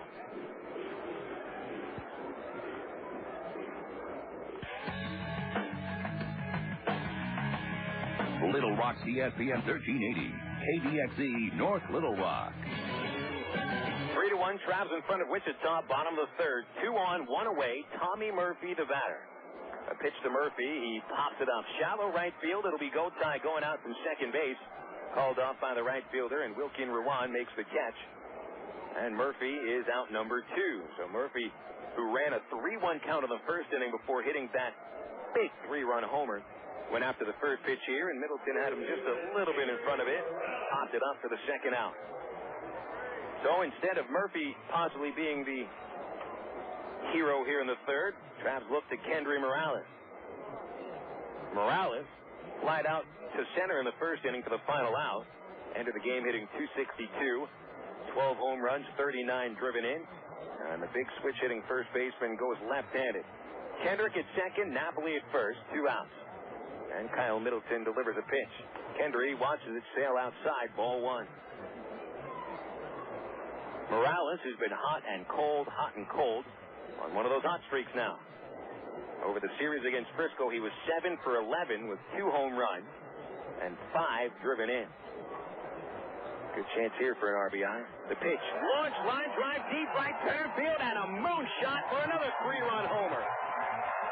Kendrys Morales, goodness, that ball got out of here so quickly. It had a tail on that.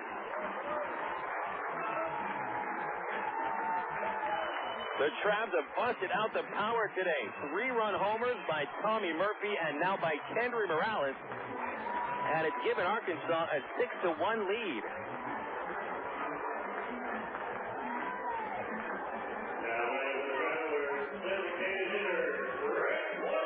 Number 13 for Morales, now 42 runs batted in since coming up from single A. Boy, you gotta love the 3-run homer.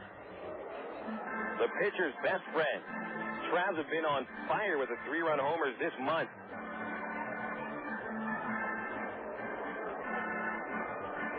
So that makes it 6-1. Tupman had a quick visit to the mound to speak with Middleton.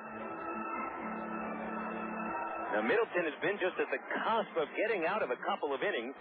Each home run has come with 2 outs. Here's Greg Porter, and Middleton comes inside with a fastball. And Greg got out of the way of that. It's 1-0. 2 outs. Porter singled in the second inning as the leadoff batter. We were stranded at third. The 1-0 pitch is pulled foul along the seats at first base. It'll take a bounce over the fence and into the crowd. And it's 1-1 to Porter. Nightfall has settled in here to Central Arkansas. When the sun was out, the Travs had a 3-1 lead. Now the sun is down, and it's 6-1. Pitch to Porter. A swing and a tip held on by Tupman. Greg with a wild cut at the curveball, and it's 1-2. Here's the windup by Middleton. And the pitch, Porter trying to hold back, but could not on the curve, which bounces in the dirt. Banks, the plate umpire, points at him, says you went after that, and the tag applied by Tupman, and that ends the third inning. So the Travs put up 3 more runs on the homer by Kendrys Morales. That's 3 runs on 2 hits, nobody left. 3 innings in the books at Ray Winter Field. The Arkansas Travelers 6, the Wichita Wranglers 1. This is the Creative Sports Radio Network. If you or a family member is currently without any medical coverage, here's important information. Qualified Health now offers a nationwide medical savings program. The program includes access to hospitals, doctors, dentists, even lab work and prescriptions. To receive free information on this medical savings program that has no restrictions, call toll-free 1-888-900-8009. All your medical needs are included, even on pre-existing conditions. The program also includes $2,000 accidental excess coverage for the added security you need in today's health environment. You'll receive a primary care provider directory, explanation of program, terms, and conditions, everything you need to answer your questions and sign up for this complete medical savings program. The Qualified Health National Medical Savings Program. Value to you and your family. Get all the information. Call 1-888-900-8009. That's 1-888-900-8009. If you have no medical coverage, call Qualified Health right now. 1-888-900-8009.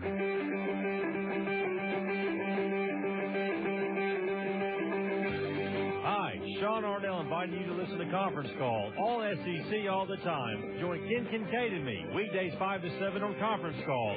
Vanderbilt, Florida, Tennessee, Kentucky. If it's SEC, it's on Conference Call. 5 to 7 weekdays right here on Little Rock's own ESPN 1380.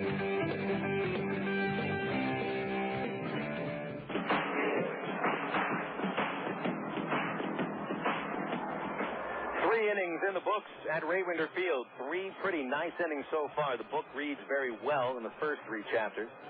6-1, Arkansas in front. Mike Aviles leads off the 4th. For the Wranglers, the shortstop, Daniel Davidson, fires a first pitch strike. Totals for the Wranglers through 3, 1 run, 2 hits, no errors, 1 stranded. Davidson struck Aviles out of the first, and now the 0-1, a called strike, and it's 0-2. Traveler totals are 6 runs on 5 hits, no errors, and only 1 left. All 7 runs between these teams have come on the homer. Here's the 0-2 to Aviles, and a swing and a line drive, foul past the third base line. Still 0-2. Tommy Murphy gave the Travs a first inning lead with a 3-run homer. Josh Presley, the Wichita first baseman, who's now on deck, led off the second with a home run to the freeway. And then Kendrys Morales puts up another 3-run homer for the Travs in the bottom of the third. Here's the 0-2 to Aviles. And a swing and a high fly, foul down the left field line. A speeder with a long run over towards the fence, and it'll come up short. The ball's in the seats, or the lack of seats, I guess. The North Point Volvo patio, the grass, the patio, the berm, what have you, the grassy knoll. Still no balls, 2 strikes on Aviles. Presley on deck, then Billy Butler. Davidson with 3 whiffs thus far. And this pitch grounded on the right side. Morales a nice backhand in the hole. Race to the bag. Davidson loses the race. Aviles legs it out.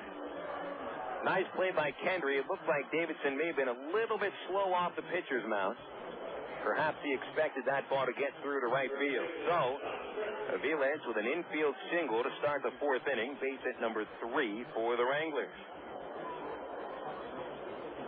Now Davidson goes to the number 4 batter, Presley, who homered off him last time up. And then Butler, who's on deck, had a double. Davidson had set down 6 in a row until the Aviles infield single. So lefty to lefty, Presley stands in. Kicking a pitch. And a little outside, ball 1. Went with a breaking ball. Davidson allowed the home run of Presley on a 1-0 count. He was sitting on a fastball and drilled it high over the screen monster. 1-0 count. The stretch, Presley waits. Column of box opens the stand. And Davidson is low and outside. Ball 2. 2-0.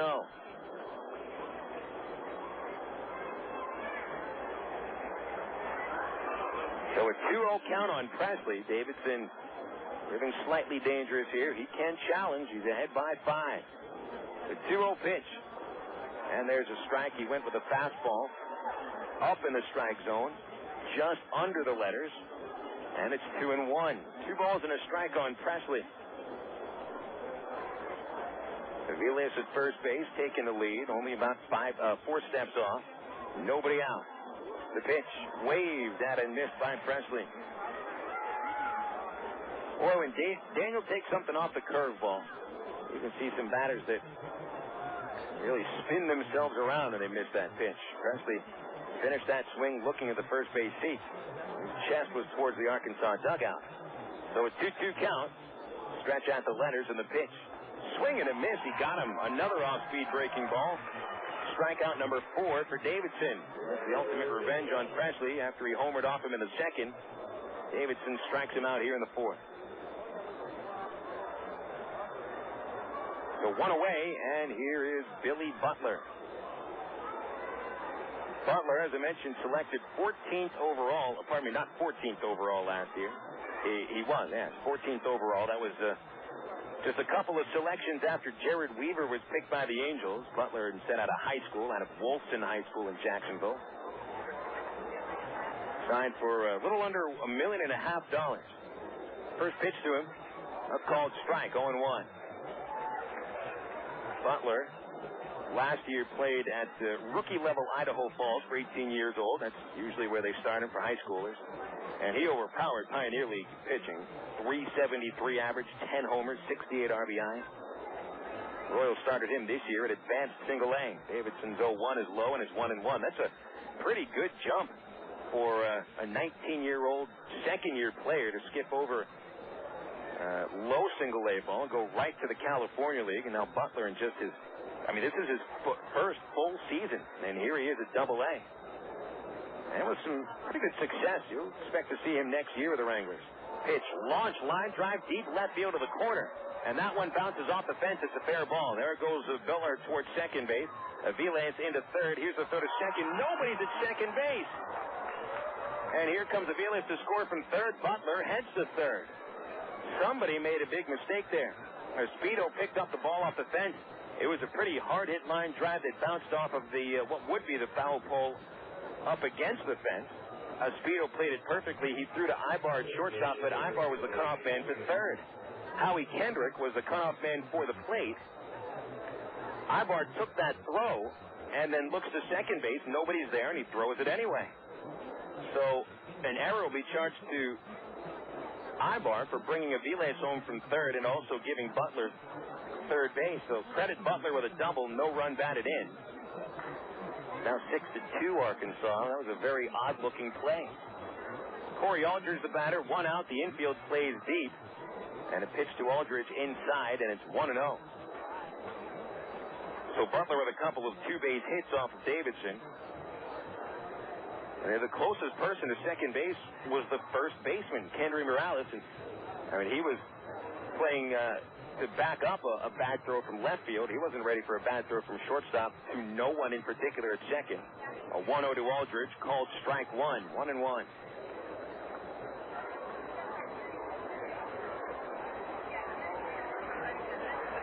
Aldridge flying to right field in the second inning. This is second at-bat. 1 ball, 1 strike to count. The kick, and Aldridge bounces it to the right side. It'll be Kendrick up with that one. Butler scores from third. And now there's 2 outs on the flip to first base. So no try for the out at home plate. Kendrick was playing deep, and Travs were content to give that one up. So now that lead is back to 3 runs, 6-3.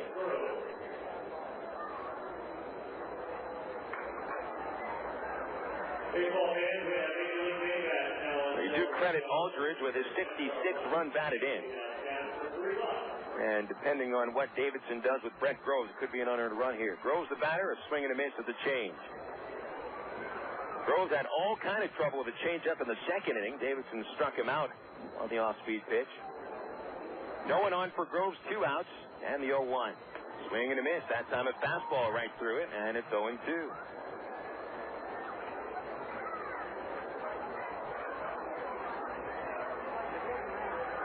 Couple of runs here for the Wranglers in the fourth. Travs had a 5-run lead. It's down to 3. The 0-2 pitch. Swing and a miss. High fastball took care of Groves on 3 pitches. So the fourth inning is complete for the Wranglers. 2 runs, 2 hits, 1 error. Nobody left. One of those runs unearned. Davidson and the Travelers lead the Wranglers 6-3. Go to the bottom of the fourth on the CSN Travs Radio Network. I never wanted a Coke so bad in my life. Like the time I went on a shop till you drop-a-thon with my girlfriend. So there I am pinballing from store to store across the vast expanse of this mega mall, forced to give my opinion on her clothing choices, which she promptly ignored. I think it was from all the, yeah, that looks great, honey, but I was parched. Only one thing was going to unparch me. A Coke. I would have cried, but I couldn't spare the fluid. So next time I go shopping, it'll be online. Coca-Cola. Make it real. More than 250 Arkansans are currently awaiting an organ transplant. And did you know that every 16 minutes, a new name is added to the organ transplant waiting list? You can help to reduce these numbers by registering to become an organ donor. Call the Arkansas Regional Organ Recovery Agency at 866-660-5433 or visit the Aurora website at www.arora.org to learn more. Become an organ donor. Give hope. Always giving you and your family the best choices in great food. Many of you are now watching those carbs, and although the Pig and Chick menu has always offered great low-carb items, there's now a special low-carb menu featuring items with the same great taste Pig and Chick is famous for. Of course, you'll still find those great Pig and Chick ribs, barbecue sandwiches, catfish, gourmet sandwiches, chicken, steaks, and more. Bring the whole family for a relaxing dinner. In a hurry, get it to go. Pig and Chick, 7824 Highway 107 in Sherwood. Open 10:30 a.m. till 9 p.m. Monday through Saturday.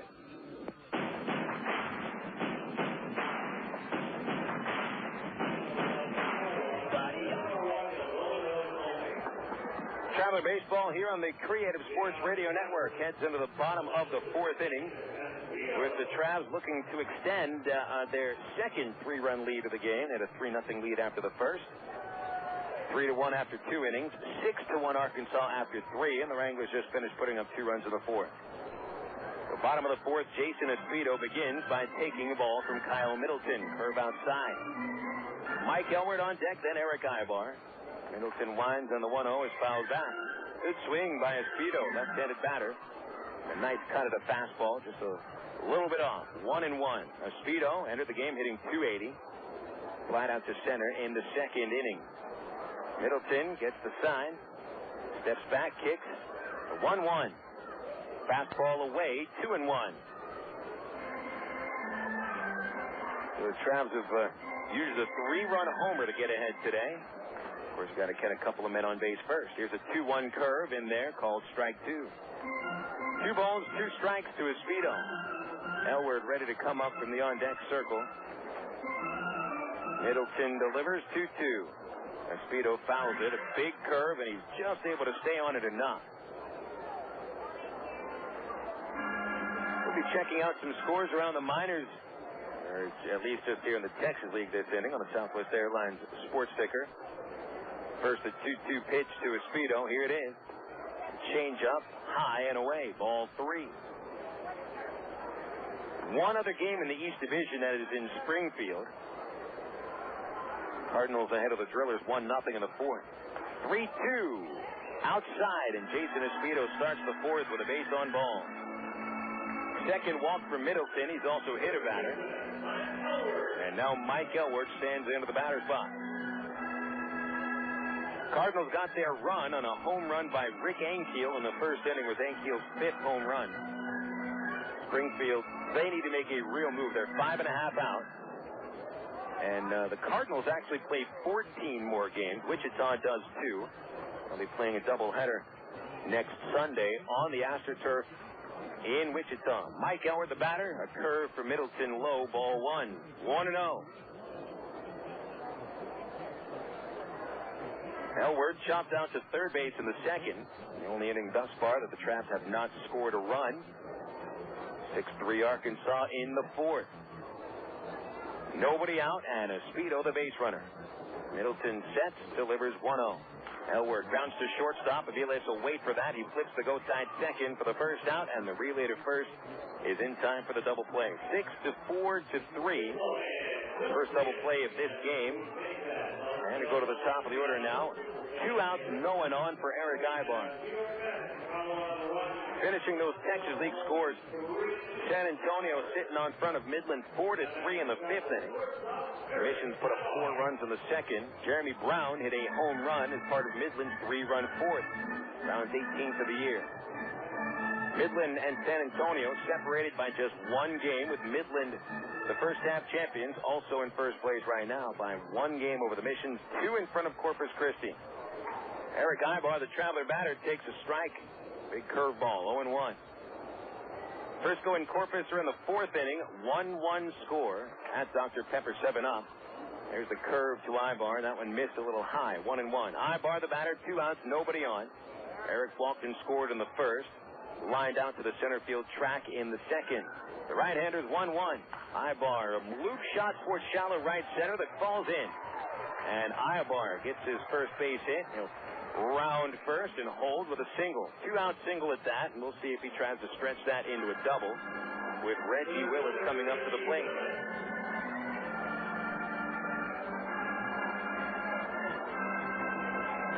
A reminder, Traveler fans, tomorrow is Ready Ice Family Discount Night. There's discount tickets located anywhere Ready Ice is sold. And that would be most Little Rock Shell or Exxon stations. Thursday night, you've got discount tickets located at Little Rock area Shell stations and inside the sports section of the Democrat Gazette. That's for Thursday night. Friday night, no discount tickets, but we're giving away Traveler logo baseballs to the first 1,000 paid kids, courtesy of Sonic and Comcast. Reggie Willits, the batter, takes a first pitch outside, and Aybar bluffs the steal. Heads back to first, a 1-0 count. And not only do we have logo balls to those kids on Friday night, but Jermaine Taylor, the undisputed world middleweight boxing champion, is throwing out the ceremonial first pitch on Friday night. Hopefully some of that championship mojo or karma or what have you will be rubbed off on the Travs. That's Friday night with Jermaine Taylor at the ballpark. Want to know the count on Willits? Reggie doubled and scored in the first. Bounced out in the 3rd inning to the first baseman. So he's 1 for 2. Throw over to first by Middleton, sending Aybar back. Eric, 42 steals, caught 21 times. And the Wranglers seem to have his number when he's on the bases. He caught 6 times in 13 attempts versus Wichita. There he goes. A pitch high. Here's Tupman throw to second. Right on the money, and Aybar slides into the tag of the shortstop, Aviles. The final out of the 4th inning comes on the man caught stealing. So Aybar, the final out of the 4th. Travs, not much going here in the 4th inning. They did get a walk and a single, but a double play, and Aybar caught for the 22nd time. End the thought to a possible rally. Nobody left. 4 innings in the books. We'll go to the 5th. The Travelers 6 and the Wranglers 3. This is the CSN Trav Radio Network.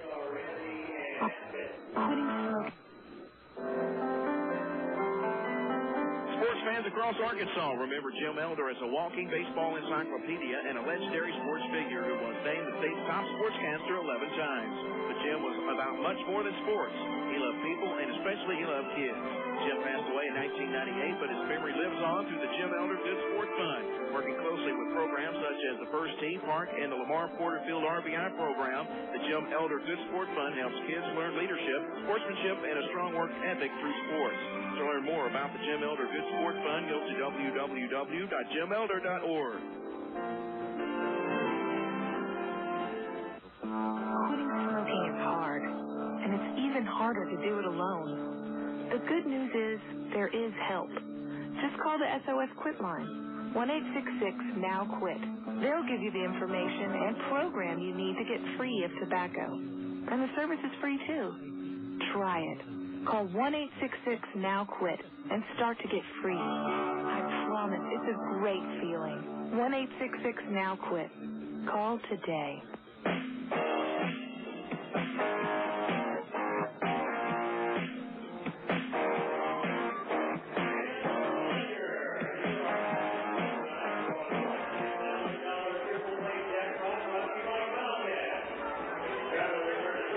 Back at Ray Winder Field after 3.5 innings. Bottom of the 4th. Top of the 5th. Scoreboard's got this wrong. Top of the 5th inning, 6-3. Travs in front of the Wichita Wranglers. And you'll have Matt Tupman leading off the 5th inning for Wichita. Tupman ended the 4th by catching Erick Aybar stealing. Daniel Davidson, who's thrown 69 pitches thus far, delivers his 70th for a called strike. Tupman fly down to the 2nd, so he's 0 for 1 thus far.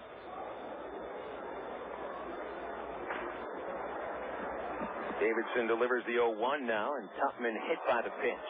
Got him on the right elbow. So that is the first batter that Davidson puts on himself. He was a little bit late covering on a ground ball on the right side in the fourth inning, which did cause a runner to reach base. And now he hits Tupman. So the leadoff batter on base for the third time. And Wilkin Ruan stands in. Mike Elward ready to charge. He's up at third. Ruan, a right-handed batter with great speed, and Davidson's first delivery is low, and it's ball one. Want to know the count on Ruan, who enters the game hitting .243. Last time the Travs and Wranglers matched up, Ruan was sitting on the disabled list with a strained oblique muscle, I believe. At least that's what we've been told. 0-1 the count. Elward even closer in his third. And the pitch is low and inside.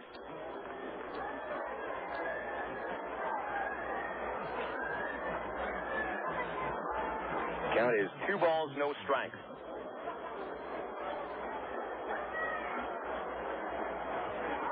Two balls, no strikes to count to Ruan. Maier on deck.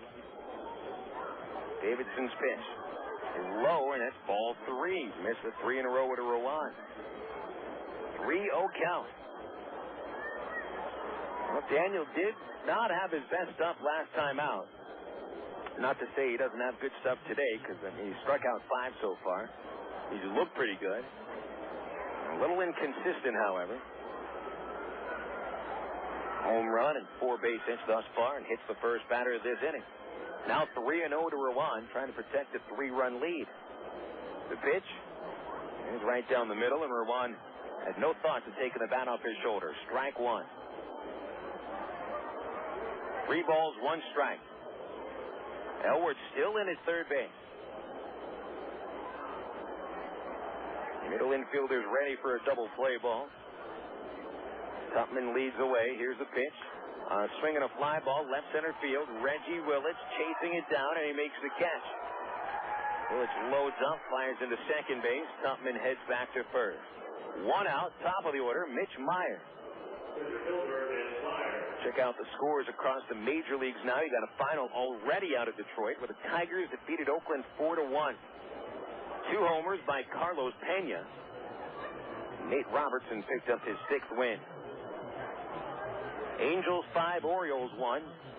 Garrett Washburn has pitched very well, allowing only 1 run to the O's. Meanwhile, the Angels put up 14 hits thus far. Maier, left-handed batter, 0 for 2. First pitch away, ball 1. 1-0 the count, 1 out. Top of the 5th, and the Travs up 6-3 on the Wranglers. Rúben Gotay comes up to the on-deck circle. Maier waiting, bouncing the bat off his shoulder. Wide stand, quite open. A 1-0 pitch is outside, and Davidson, who fell behind Ruan 3-0, is now behind Maier 2-0. Mike Napoli's going to head to the mound. We'll have a chat with Davidson. Chance for more scores. Bottom 8 at Yankee Stadium. Toronto 3, the Yankees 2. Vernon Wells at his 23rd home run. A big battle there between the Yankees and the Blue Jays. You've got a 3-way tie for the wild card in the American League, with the Blue Jays 5.5 games out. Minnesota 2.5 games out. The Tigers are even in the race. It's 7.5 out. And so the Tigers already won 4-1 over the A's. Davidson back to the mound, and the 2-0 to Maier. Missed inside, and it's 3-0. Cleveland also in that race. The Indians tied with the Yankees and the A's for the wild card. Cleveland 5, Tampa Bay 4 in the 7th. Davidson's 3-0. Maier looks at a strike. Davidson came all the way back from 3-0 to retire Ruan.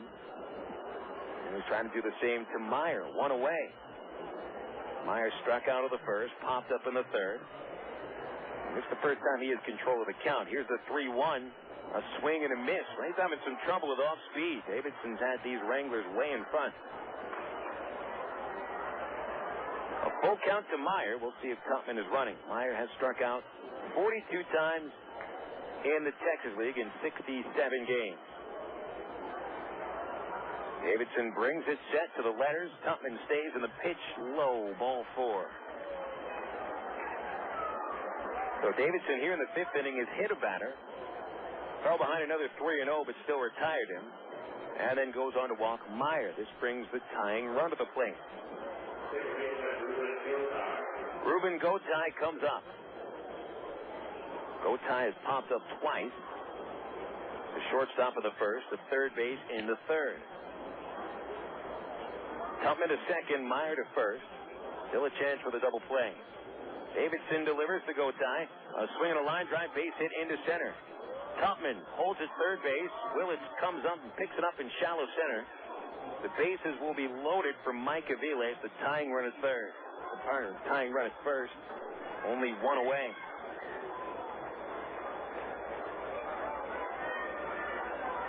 So Davidson having some troubles here in the fifth inning, and not only is he going to have another visit with Mike Napoli, but now Keith Comstock, the Traveler pitching coach, appears, and he will go out to the mound. So Davidson had a 6-1 lead through the first 3 innings. Gives up a couple of runs in the fourth, one of them an unearned run, but now here in the fifth inning, Davidson's bit of a lack of control has given the Wranglers a chance to tie it up. They're already back in this game. It's only a 3-run difference in the fifth. Davidson seems to be teetering a little bit. Mike Aviles is going to be the batter. And Aviles is 1 for 2. He had an infield single in the fourth. Struck out in the first inning. Comstock leaves the mound. And Davidson is going to be working from the stretch. Aviles stands in. Bases loaded, hitting .267 this year with 15 previous spots with him juiced up. Middle infielder, third baseman, all ready for a double play. Morales in back of the runner at first. Here's a pitch to Aviles. Swing and a miss. He was late on the fastball. Davidson sneaks one through. Strike one. Elwood is playing pretty far off the line at third base. Got to be careful. Aviles can pull them. In fact, I've always thought, watching him, that his swing is conducive to pulling the ball. Napoli trying for a pitch inside. The pitch is fouled back. And Aviles is in the hole with Davidson ahead 0-2. We're going to have some action in the Travelers bullpen right now. Marco Sullivan is warming up with Davidson struggling here in the fifth inning. One of the Travelers stalwarts on the mound. And Davidson may not make it through the fifth. Hopefully he does. 0-2. Fouled off the catcher. Aviles brought the bat a little bit further inside. And he was just looking to foul tip that one. I don't think he wanted it to go in between the foul lines. Still 0-2. Davidson so far 5 strikeouts. Does he have enough for a 6th? On deck is Presley. The pitch chopped to third. Elwood gloves it. He comes home. One away. Napoli will hold on to the ball. And so they get the force out of the plate. Tupman retired 5-2. Elwood had a choice to make. Do you try to start the double play by throwing to second? Or do you come home and make sure that nobody scores on the play? So Elwood, who was playing in a little bit, decided to come home, and no chance for the twin killing. So on the play, Maier to third, Gotay to second, Aviles to first on the fielder's choice. They're still loaded up, however, for Josh Presley, who's already homered off of Davidson on a 1-0 fastball in the second, but then Davidson struck him out of the fourth. Lefty to lefty. Here's the first pitch. A little outside, ball 1. 6-3, Travelers leading in the fifth inning. It was 6-1 through the first 3 innings. Now the Wranglers threatening in the fifth. No runs yet. Here's the 1-0 pitch. Ball 2 outside. 2-0. Now this is the spot where Davidson has had his most trouble, which is the 4 and the 5 hitter. Presley homered. Butler, the on-deck batter, 2 doubles. The 2-0 pitch to Presley. Swinging a bouncing ball on the right side, foul. So Presley out in front of that pitch, and the count goes to 2-1.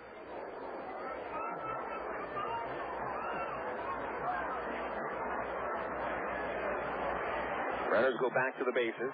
The outfield plays Presley straight away. His power is to right. And the infield playing fairly deep. He doesn't run very well. They can have that luxury of playing way back. The 2-1 pitch from Davidson.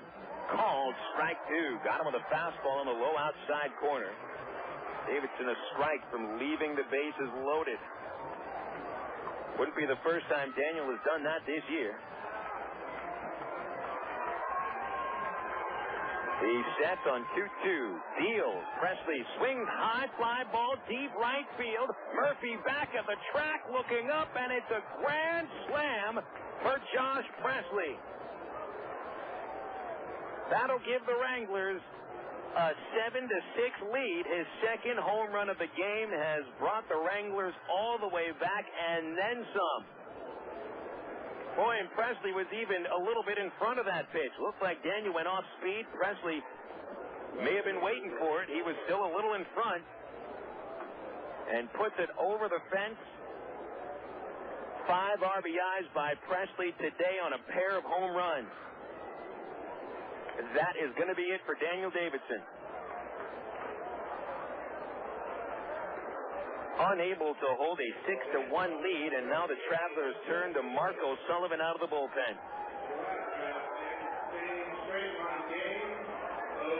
A shocking turn of events here in the 5th.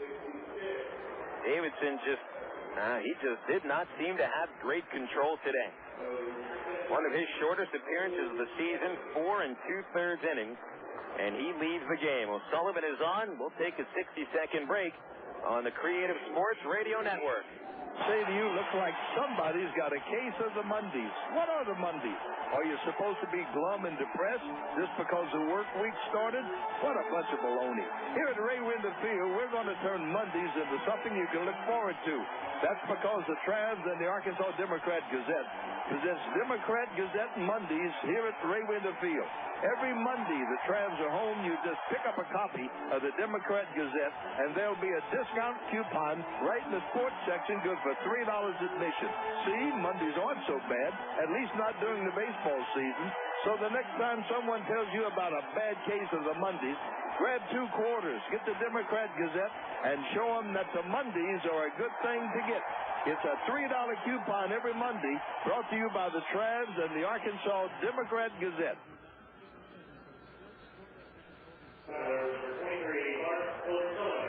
Recently, it's been the Travelers doing the come-from-behind winning.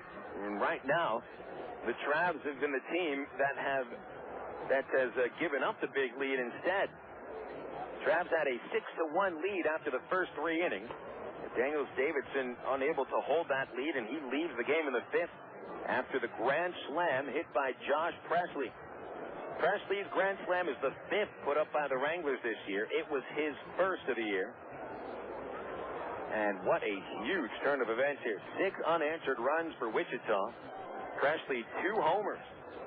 Davidson's line is complete, 7 runs, 6 of them earned in 4 2/3 innings. So Marco Sullivan comes on to take it at least from here. Nobody on base, 2 outs. And Billy Butler stepping into the plate. 7-6 Wichita.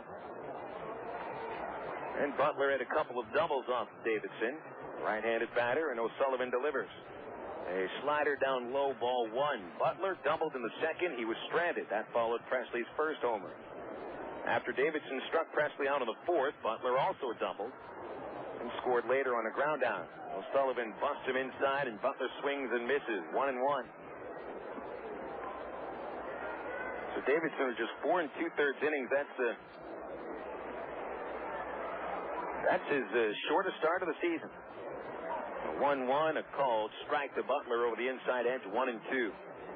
Davidson had gone 4 2/3 innings once in Wichita. 7-2 loss on April 26th, but that was way back in April. 1-2 to Butler, fouled back. Still 1-2. So it's O'Sullivan, 41st appearance, 1 win, 3 losses, 5.72 ERA. Right-hander from Amherst, Massachusetts, and you never want to bring the bullpen into the 5th inning. Here's the 1-2 pitch, and Butler smacks a line drive to center. Willits is waiting for it, lunges out for it now, and makes the catch, and that'll end the 5th. Well, 4 runs come home on a grand slam by Presley. That's 4 runs on 2 hits, nobody left. And after 4.5, it's the Wranglers with the lead, 7-6 Wichita. This is the CSN Travelers Radio Network. And now Sonic presents Molly, Brian, and some cookie dough hijinks. This Sonic cookie dough blast is great. I love it. It's got all these little bits of cookie dough in there. You know, it just reminds me when I was little, my mom was making some cookies, and I got all the dough, and I ate all of it before she could cook the cookies. Oh. And I tell you, my reaction to that sugar was pretty phenomenal. I sort of started vibrating, you know, and running around and getting really hyper. And at one point, I thought that I was an actual beam of light. And, you know, I was running around the house saying, I'm a beam of light, I'm a beam of light. Honey. Yeah. You did that last week. Was that last week? Yeah. Oh. I didn't know you'd eaten a bunch of cookie dough. That actually makes me feel better. Cookie Dough Blast, new at Sonic. It's the irresistible taste of chocolate chip cookie dough blended into a creamy frozen treat. Try one tonight because Sonic's open till at least midnight all summer long. Sonic's Cookie Dough Blast at participating Sonic drive-ins. It's not just good, it's Sonic good. Get out today and hit the links. Stone Links. Stone Links Golf Course is rated as one of the best public courses in the state. Sporting beautiful bent grass greens, plus lush fairways and tees. Stone Links has matured over the past 3 years into a true test of golf. Stone Links features reasonable green speed and 18 link-style holes located 1 mile off I-440 on Faulkner Lake Road. Call 945-0945 for Stone Links or visit online at stonelinks.net.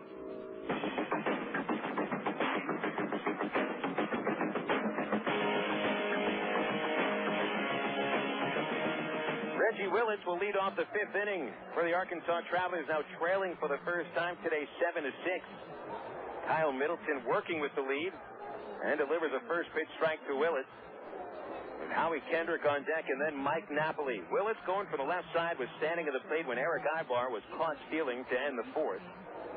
Here's Middleton's pitch, and a line drive caught by Presley at first base. Leaps in the air, made it look a little harder than it was. Nice catch anyway, 1 out. And Willits back to the dugout, 1 for 3. Now it's Kendrick coming up. Howie had his hit streak end at 20 games on Sunday with an 0 for 3 day. He was on base twice, got hit by a couple of pitches. Middleton's fastball has popped out of play over the bullpen and right. Strike 1. Kendrick popped out of the first, hit by a pitch, and scored in the 3rd inning. Middleton, he hasn't been pitching well. 2 home runs, 6 total runs, and 4 in a 3rd. But he has shown some signs of life. Pitched around a leadoff walk in the 4th inning. Got a double play from Mike Elward, and then Aybar singled and was caught stealing. Kendrick, a fly ball to right field towards the gap. Ruan is going to play it off the fence. Kendrick on his way to second. Here's the throw, and he's in there with a 2-base hit. Howie Kendrick at second base with his 16th double in 35 games of the Trav. Boy, a lot of extra base hits in a short time at Double-A. So now the Travs have a chance to tie the game. At least they're only down by 1 run. And Daniel Davidson has had such a standout season. Trying to give him a no decision and get him off the hook. Same thing as last time. Davidson did not have a great game. 5 runs on 11 hits, 3 homers, and 5 in a 3rd. The Travs were trailing 5-4 when he left the game, and they came back and won anyway and gave Davidson a rare no decision. Time called. And there goes Tupman, the Wichita catcher, out to the mound to give a talk with Middleton. Let's check out some of those scores in the major leagues. And the Texas Rangers and the Seattle Mariners at Ameriquest Field, 2-1 Texas in the bottom of the 5th inning. Mentioned Cleveland and Tampa Bay, still 5-4 Indians in the 8th. Middleton now working to Napoli. First pitch. Pulled foul off the fence at 3rd, strike 1.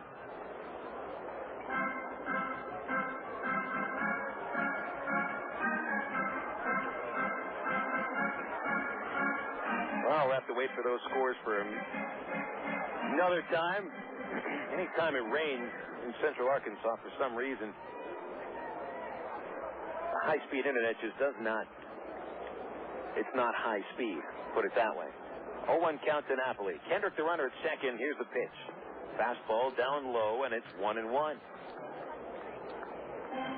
So a ball and a strike to Napoli, who flied out to center in the 1st. Napoli singled and scored in the third. They're straight away in center. A little shallow and left. Deep up the middle, deep at third base. 1-1, a curve in there called strike two. Middleton has that natural overhand curveball. You hear about curveballs a lot these days, and they're not really curves, they're slurves. But he throws a real hammer. The 1-2. Curve in the dirt, bounces off the catcher Tupman, and there goes Kendrick for third. That's Middleton's third wild pitch of the game. He has 3 wild pitches all season coming into this one. 3 wild pitches, not just in the game, but over 4 innings. So a 2-2 count to Napoli.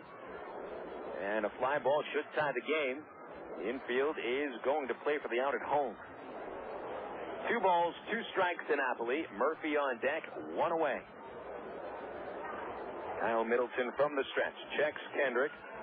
Kicks and delivers. Napoli swings and misses strike 3. Snap throw to third, almost thrown away. Groves had to go in the air about 3 or 4 feet to bring in a very high throw from the catcher, Matt Tupman.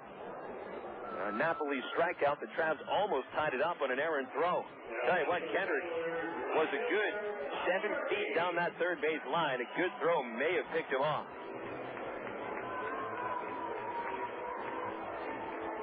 So now Tommy Murphy stands in. His 3-run homer in the first inning gave the Travs an early lead. He flied out to right field in the third inning. Here's a pitch. Swing and a miss. Seemed like he couldn't make up his mind. And swung pretty late to the curve from Middleton for strike 1. So 0-1 to Murphy. Morales on deck. 2 outs. The infield is deep. Murphy waits. Middleton's pitch. Line drive off the third baseman's glove into left field. A base hit that brings Kendrick home. And the game is tied. Boy, Groves playing in a little bit, maybe even with a baseline or a step in front. And Murphy hit that ball solidly. Not quite right at Groves. He had to take a step towards the hole at shortstop, and it kicked off his glove. It'll be a base hit for Murphy, and his 4th run batted into the night.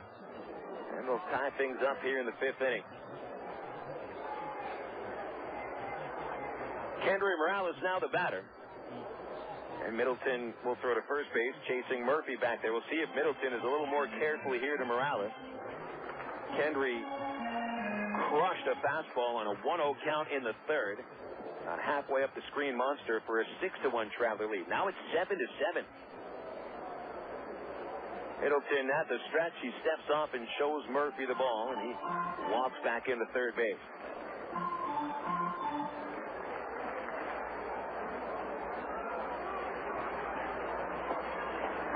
Middleton's first pitch now, a curve, called strike 1. Aaron Banks, the plate umpire, thought about that one before calling it. And then figured that was a nice enough pitch to get called on the outside corner. So 0-1 to Morales. Switch hitter batting left-handed versus Middleton. Murphy not an aggressive lead. He's going to let Morales bat. The pitch, fastball outside, 1-1. Murphy's attempted steals has gone down ever since Morales started to heat up. In fact, Murphy's only had 5 attempted steals this month, in a month where the Travs have been running quite a bit, but it's mostly been Willits and Aybar doing the running. Morales looks at a 1-1 fastball for called strike 2 on the outside corner, and he falls behind a ball and 2 strikes.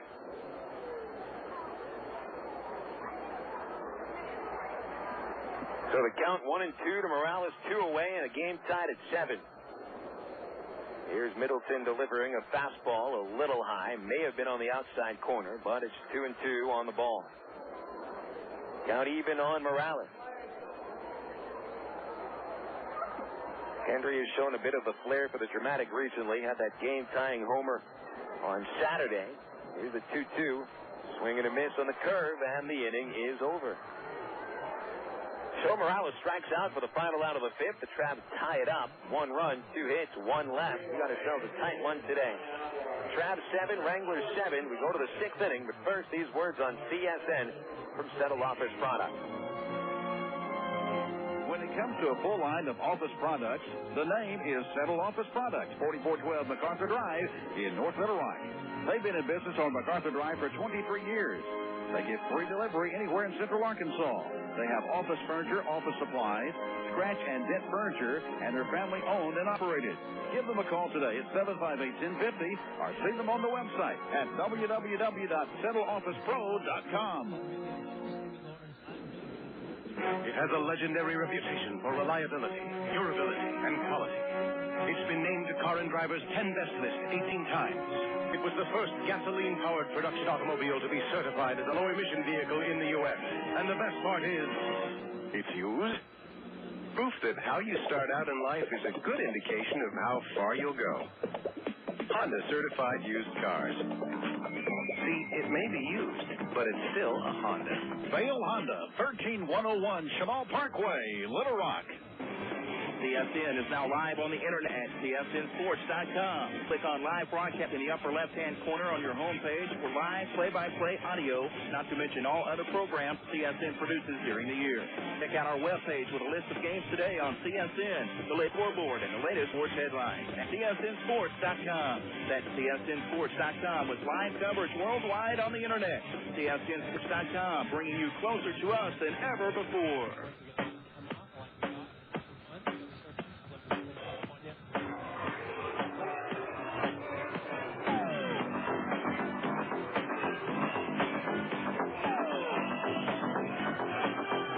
Into the 6th inning now in Ray Winter Field.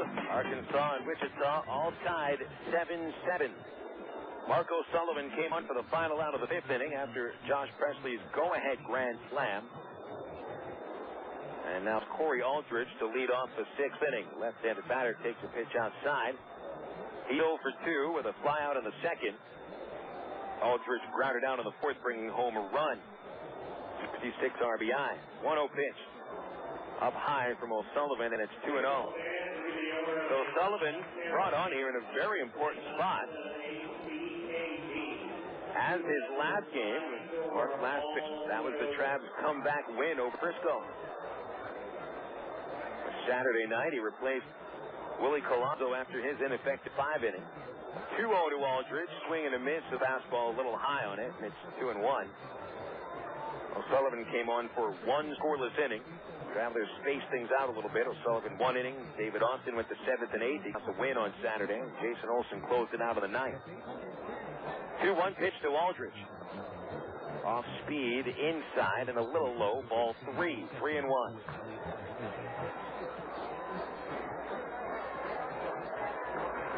So a 3-1 count from O'Sullivan to Aldridge. Dangerous spot here. Aldridge is at 21 homers. Here's the pitch. Fouled back. Sullivan had enough giddy up on the fastball. Aldridge not to make good contact. Count goes full. On deck, Brett Groves, followed by Matt Tupman.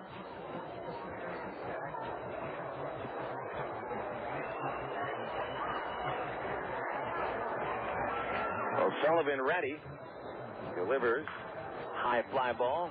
Very shallow right field. Coming in Murphy. Underneath it. Can of corn. 1 away.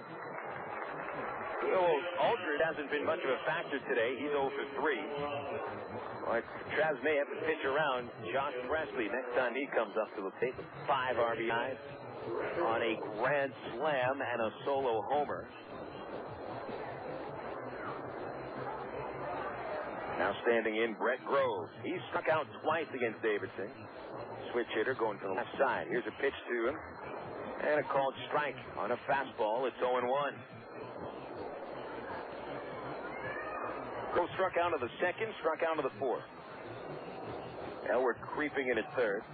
And Groves takes a pitch away, and it's 1-1. Let's give some of those game scores. Finally, we've got this internet up and working. Mentioned Detroit defeated Oakland 4-1. Angels about to close out the Orioles in the 9th inning, 7-2. 1-1 to Groves is inside, and it's 2-1. Texas 2, Seattle 1 in the 6th inning.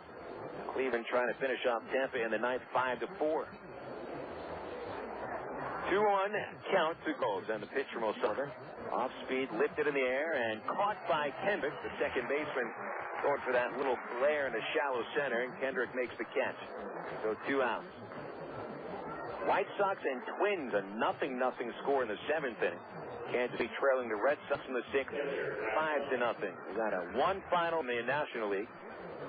Cincinnati defeated the Nationals 6-2. Pittsburgh ahead of the Cardinals 10-0 in the 9th inning.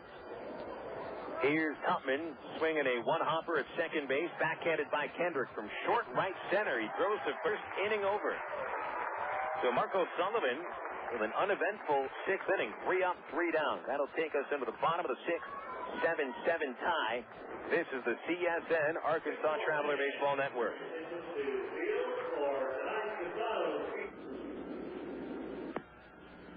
Only Gwatney Chevrolet in Jacksonville offers a 3,000-mile warranty on every used vehicle. Only Gwatney Chevrolet puts a brand new set of tires on every used vehicle. Only Gwatney Chevrolet puts a bedliner in every used truck. Only Gwatney Chevrolet offers a certificate of assurance that every used vehicle is good enough for a mom to drive. Only at Gwatney Chevrolet will you get the new car smell without the new car price.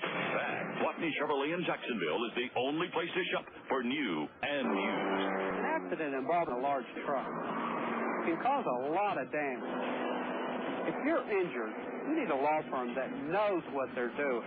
And while facts differ and results vary, we've got a verdict as large as $12.5 million in a single tractor-trailer case. Put this experience on your side. Call us at Gary Eubanks & Associates. We'll win your case, or you don't owe us a dime. Is the linen and apparel company to get your team to a professional uniform program. AmeriPride features a wide range of high-quality custom programs for the manufacturing industry, hospitality and food service, medical or dental uniforms, and professional and executive wear. Call 664-5575 to schedule a presentation with an AmeriPride consultant. Also specializing in the finest quality table linens, rental mats, and restroom services. Call 664-5575 for AmeriPride, the official garment supplier of the Arkansas Travelers.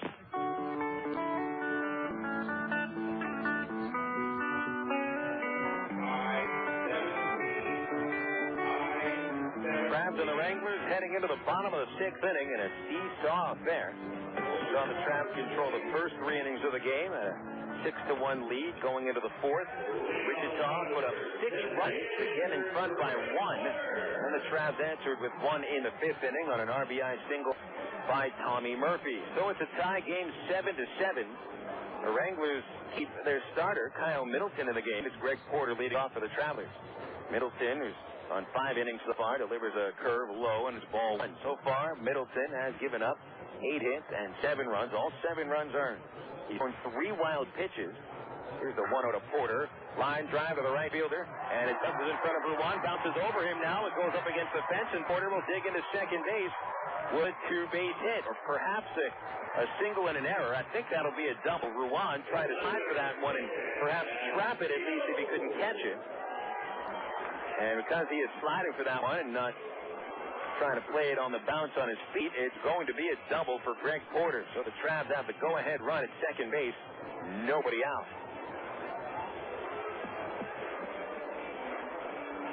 Let's see how Tom Gamboa decides to play this one. You've got that go-ahead runner at second. And the Travs have relied very heavily on the home run today. Jason Espedo is the batter. He just had a bit of a talk with Gamboa. Called him halfway down the third base line. Do you have Espedo bunting? Something he hasn't been asked to do much. In fact, no sacrifice bunt this year for Espedo. And he doesn't seem like the kind of batter who's been asked to do that much throughout his career. We'll see. Stretch and a pitch. Swing and a miss. He's not bunting. Strike 1. Wranglers will get some action on the bullpen. A left-hander begins to warm. David Austin is warming up in the Traveler pen, so both bullpens are at work. Groves ready to charge at third. Espedo waiting. Middleton's pitch outside. 1 ball, 1 strike. Espedo flied out in the second to center. Walk to start the 4th. You got Mike Elward on deck, then Aybar at the top of the order. Porter leading away from second. The shortstop, Aviles, is closer to him, and he's holding him on. And a 1-1 to Espedo, pulled on the right side, backhanded by Presley. He's going to flip to Middleton at first base. And a nice job by Espedo. He advances Porter, the go-ahead run to third. So the 3-1 ground out at least pushes Porter into third base. Now Mike Elward is the batter.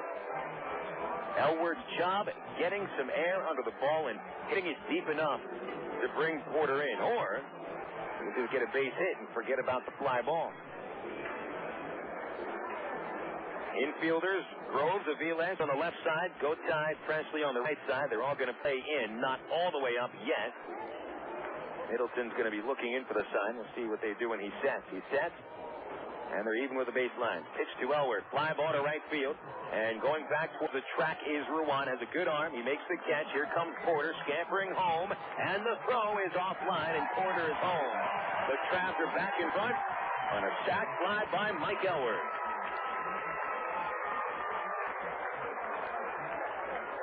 So Elward knocks in his 63rd of the year, and the Travs grab an 8-7 lead. Back and forth again. Now it's Erick Aybar coming up to the plate.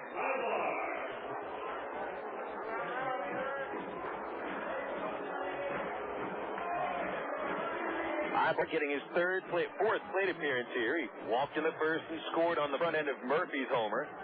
Lined out to the warning track in center in the second inning, and then blew up the single in the fourth and was caught stealing. Third baseman Ben, and Aybar pops the first pitch out of play. So now Kyle Middleton has allowed 8 earned runs. 8 earned runs. And now the Wrangler bullpen, which is warming up, they're not throwing anymore. Now they're actually going to hand the ball to another pitcher. Instead, it looks like a right-hander going to warm. Now the 0-1 to Aybar, and he looks at a fastball right down the middle, called strike 2. Warming up in the Wichita pen is Chris Maria. The Travs have not seen yet this year. Here's an 0-2 count and the pitch to Erick. Swinging a fly ball to the gap in left center. There's Butler coming on, and he's underneath it to make the catch. The Travs are finished in the 6th inning. They bring home a go-ahead run. 1 run, 1 hit, and no errors, nobody left. 6 innings are complete. It's 8-7 Arkansas, and this is the CSN Travs Radio Network.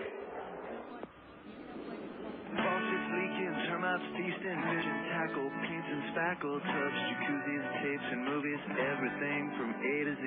Tile and lumber, tons of plumbers, elevators, coffee makers, radiators, party favors. Take a look and you'll see. Let your fingers walk into the other book. And the other book.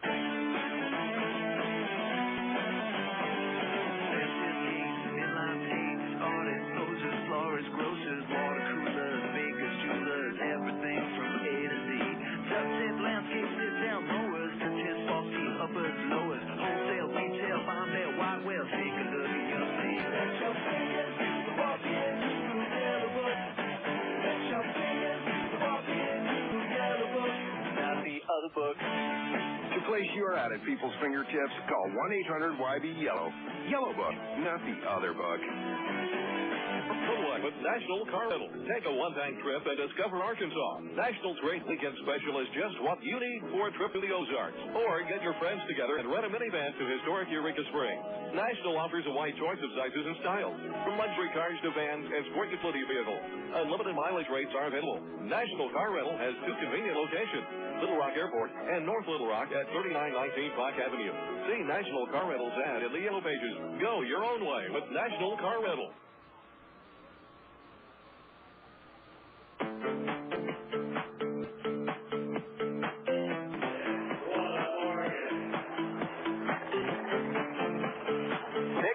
Complete. We got ourselves a tight ball game here. Travs had a 6-1 lead after the 3rd inning. They actually fell behind by a run in the 5th. And now Arkansas back out to a lead, but only by 1 run. 8-7 is the Traveler lead going into the top of the 7th inning. And David Austin comes out of the bullpen, replacing Mark O'Sullivan. Wilkin Ruan, the leadoff batter, right-hander, batting 9th, shows bunt, takes inside from Austin, ball 1. So O'Sullivan goes an inning and a third perfect. And as of now, it's O'Sullivan as the pitcher of record. Ruan a swing and a miss at the Austin changeup, 1-1. Ruan 0 for 2. Both at bats against the starter Daniel Davidson, who is off the hook. Ground out in the third, fly out in the fifth. Austin, the right-hander, delivers 1-1. Change up, a little low, ball 2. David Austin picked up the win his last time out Saturday night, 2 2/3 scoreless innings in the comeback 12-7 win over Frisco. 2-1 pitch, chopper foul outside third, and Ruan a little in front of that. It's 2 balls, 2 strikes. Austin, 4 wins, 3 losses, 4.23 ERA. And he's been pitching fairly well his last couple of times out. No run. 2-2 pitch to Ruan. He fouls it off his foot. He's fine. And it is still 2-2. Austin's been pretty dependable recently in his role in the bullpen, and that's to go probably a couple innings and try to set up Alex Serrano. Here's the 2-2 to Ruan. Swinging a ground ball to the hole off the third baseman's glove. Aybar's going to pick it up in short left field, but no chance for the out. Ruan is safe at first. Charge and error to Mike Elward. Elward took 1 step towards the hole at shortstop, reached out the glove, and it went in the glove. The ball didn't spend too much time in the leather, popped right out. So charge Elward with the miscue. Mike has been having some troubles over at third base recently. Travis, third baseman this year, Elward and Greg Porter. They've had their moments at third base. And both of them a little bit more advanced at the plate as hitters. Maier, the batter, left-hander. And Austin feeds him a fastball for a strike. There's action now in the Wichita pen. They keep DeMaria up, so it looks like Middleton will not be coming out for the bottom of the 7th. Maier, tall, left-handed batter, 0 for 2 with a walk. Scored a run on the Wesley homer in the 5th. Austin delivers from the stretch, and it's fouled back. And it goes to 0-2 on Maier. 8-7 is your score. The Travs lead in the 7th inning. 7 runs, 6 hits, no errors for Wichita, and the Wranglers have stranded only 1. Travelers 8 runs, 9 hits, 2 errors, and they stranded 2. Here's Austin's 0-2. Ruan on the move, a foul ball back to the screen. So Ruan off and running on an 0-2 pitch.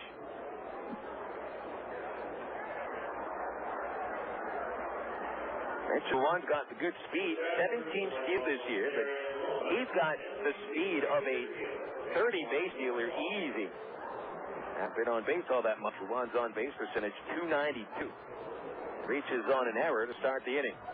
Still a 2-strike count. Napoli setting up on the inside corner, and the pitch is right down the pipe on the inside edge. Strike 3 call. Beautiful hit by Austin. Well, you got Napoli setting up with the middle of the glove right on the inside black of the plate. Napoli never had to move the glove. You got to respect a pitch like that. So 1 away. And Maier strikes out for the 2nd time. Now Rúben Gotay stands in. Switcher was 1 for 3 against Davidson. Now he bats left-handed against Austin. Austin's going to get a little slow move to first base, letting Ruan know he's there. We do anticipate Ruan attempting to steal at some point. We'll see if the Travs pitch out. They've done it before. Elward, he's playing in at third. Austin set. Here's a pitch. Gotay will look at a pitch outside. Ball 1.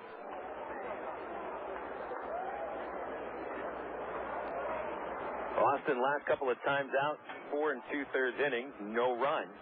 And touched quite a bit before that.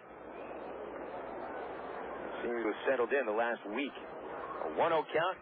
Ruan bluffs, and Gotay takes a mean swing and fouls it back to the top of the chicken wire fence, right in front of the visiting broadcast. I wouldn't use the word booth. 1 ball, 1 strike. What would we call that? A perch? The chairs, just a chair. This is not a booth. It's a bin. 1-1 to Gotay. Toss over to first again, and Ruan is back. Yes, they call it the gym box that we sit in. It could be the gym bin. The trough. We've got one of those down in the men's room. On a strike on Gotay, 1 out, 8-7 Travs, top of the 7th. battling with the second-place Wranglers. Ruan running on a pitch out. Napoli fires to second, right on the money, and Ruan is pegged. Aybar waiting there with the ball in the glove, and a perfect guess by the Travelers. Wow. I mean, they timed the pitch out perfectly. On a 1-1 count, they guessed correct. Ruan running, and Napoli with a beautiful throw to second base. So there's two away. The base is empty for Gotay. With a 2-1 count, now Austin will go from the windup. He kicks, he delivers. Gotay swings and misses at the change, and it's 2-2.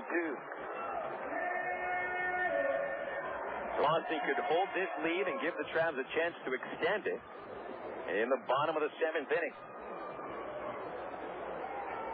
Austin already one strikeout this inning. 23 in 38 2/3. Here's the pitch inside. A fastball. Brushing Gotay back and the count full. Mike Aviles is on deck. Josh Presley after him. Got to have Presley lead off the inning. Here's the 3-2 pitch. Low, ball 4. Gotay toss the bat away and take his base. So Aviles comes up.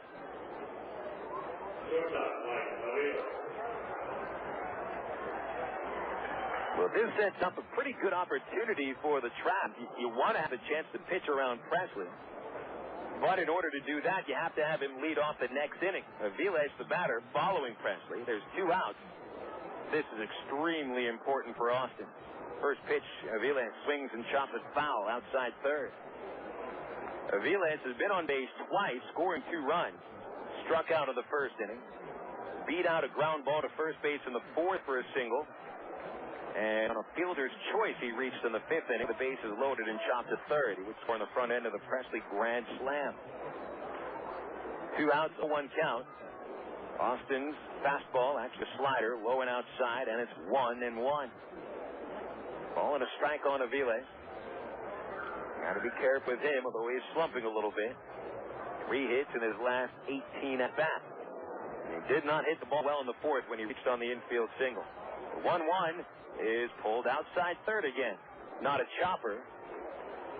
On the ground the whole way. A ball and 2 strikes to Aviles.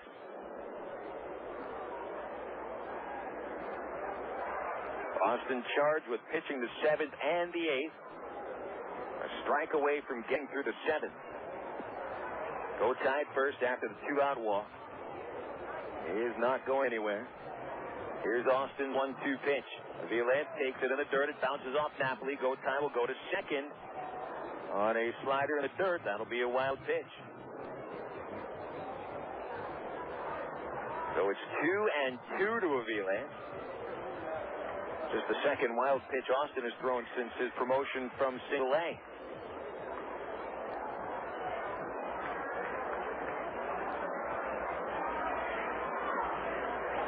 Aviles is driven in 73.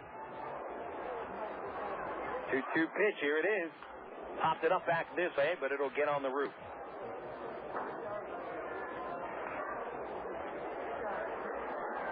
Aviles would rank 6th or 7th in the RBI department in the Texas League.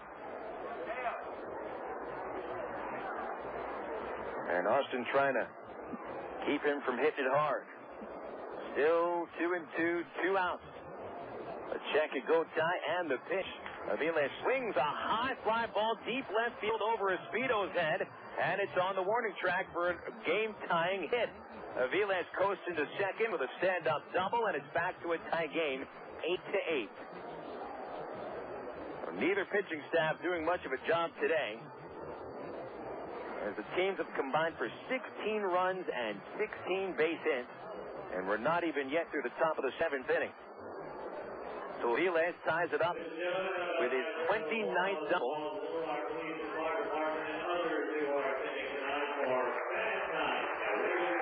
A round of applause there for the police and fire departments who've come out to the ball game tonight on Police and Firefighter Appreciation Night. Josh Presley is the batter, and the Travs are not going to let him swing. An intentional walk of Presley. So you got the go-ahead run at second base. And the Travs would rather pitch instead to Billy Butler, who only had a couple of doubles and a line drive that was caught in center field.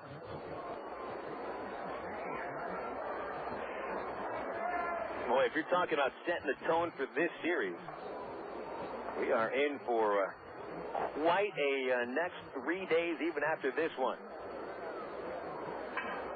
Perhaps no lead will be safe. We've certainly seen that with the Trav's ability to come from behind. We're seeing it from the Wranglers as well. Wichita was down by 5 after 3 innings. Travs had taken a 1-run lead after the bottom of the 6th. And David Austin unable to get that final out of the 7th inning. He's had 2 outs for the last 3 batters. Keith Comstock jogs out to the mountain. Wants another chat with Austin. So Marco Sullivan will not get the win. He gets a no decision after his inning in the 3rd. And now you got Middleton off the hook as well. As poorly as Middleton pitched, he'll get a no decision too.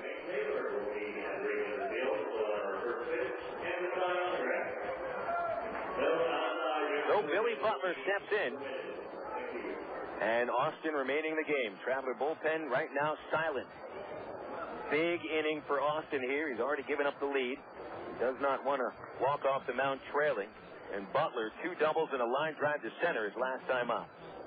Righty to righty. Austin's pitch is low with the slider and a good eye by Butler to take it. Ball 1.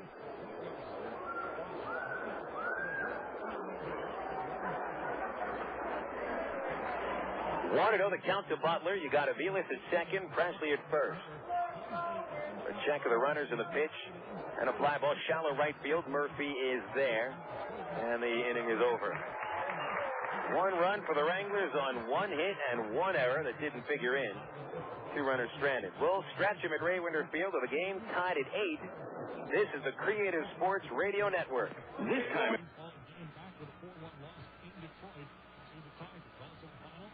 Where's the best stadium to experience a college football game? Saturday Shrines from the Sporting News answers that question. TSN's experts have selected the top 40 college football stadiums and presented them in 300 vivid color photographs.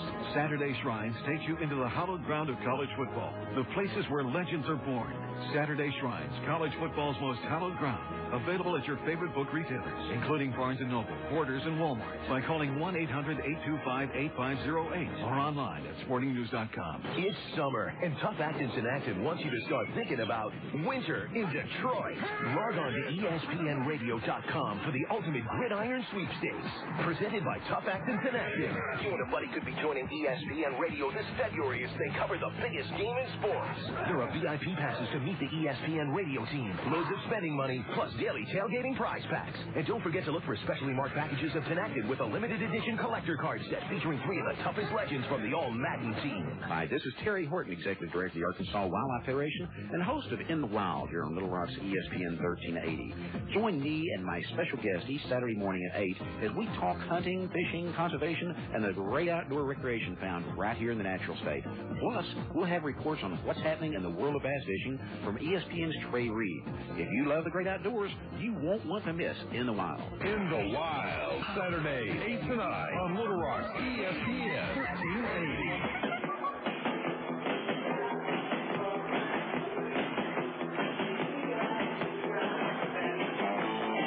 Well, we go to the bottom of the 7th inning. The Wranglers have tied it up at 8. And now Wichita has also brought on the bullpen. Chris DeMaria comes out of the pen, and he will take it from here for the Wranglers. The Wranglers waited to take Kyle Middleton out of the game until he was off the hook. In Middleton's 6 innings, allowing 9 base hits and 8 runs all earned, and he gets a no decision. DeMaria, a right-handed pitcher, will be facing Reggie Willits to lead off the 7th inning, and here's a pitch to him. It's a strike on the inside corner. 0-1 from DeMaria to Willits. Reggie is 1 for 3 with a double in the first and a run scored. Kendrick and Napoli also sent to bat against DeMaria. Here's the windup in the 0-1. Willits slaps it behind the plate, foul over the press box. 0-2.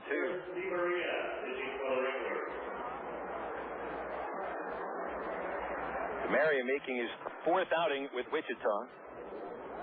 Check out these numbers. 5 2/3 innings, only 2 hits, 11 strikeouts, no runs. 0-2 the count to Reggie. DeMaria delivers. And it missed outside. Ball 1, 1-2.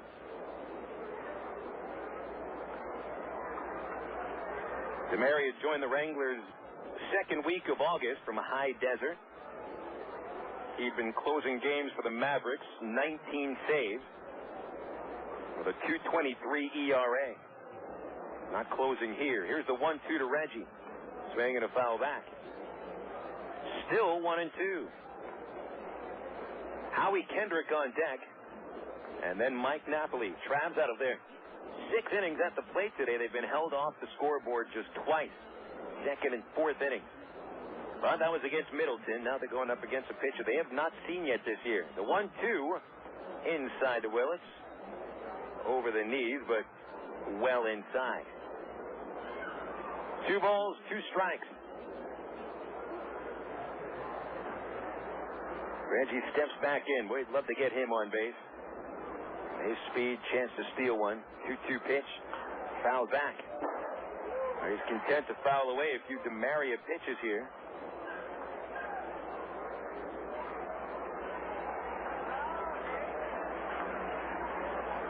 DeMaria from Torrance, California, 6'3", 210 pounds. He is 24 years old in his 4th professional season.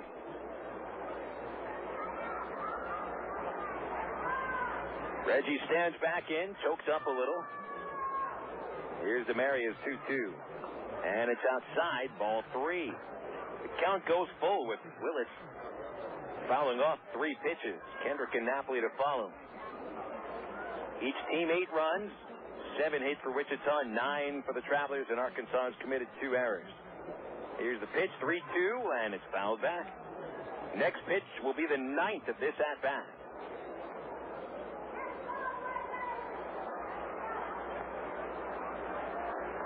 DeMaria selected by the Royals out of the Pirate system in the minor league Rule 5 draft.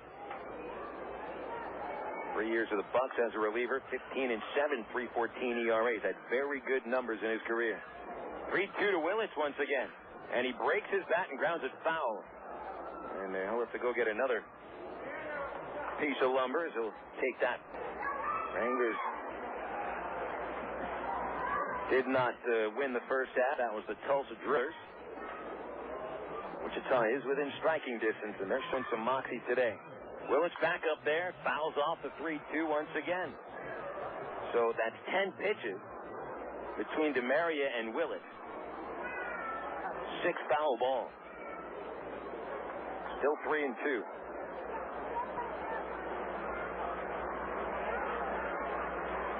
Reggie's just going to try to slap at anything coming his way. See if he can beat out a ground ball, or perhaps DeMaria misses with a pitch. Another 3-2. That time Willits swings and misses. He is out on strikes. So 1 away to start the 7th inning, though Reggie went very deep in the count. At least the Traps see what DeMaria has. Howie Kendrick will come up to the plate.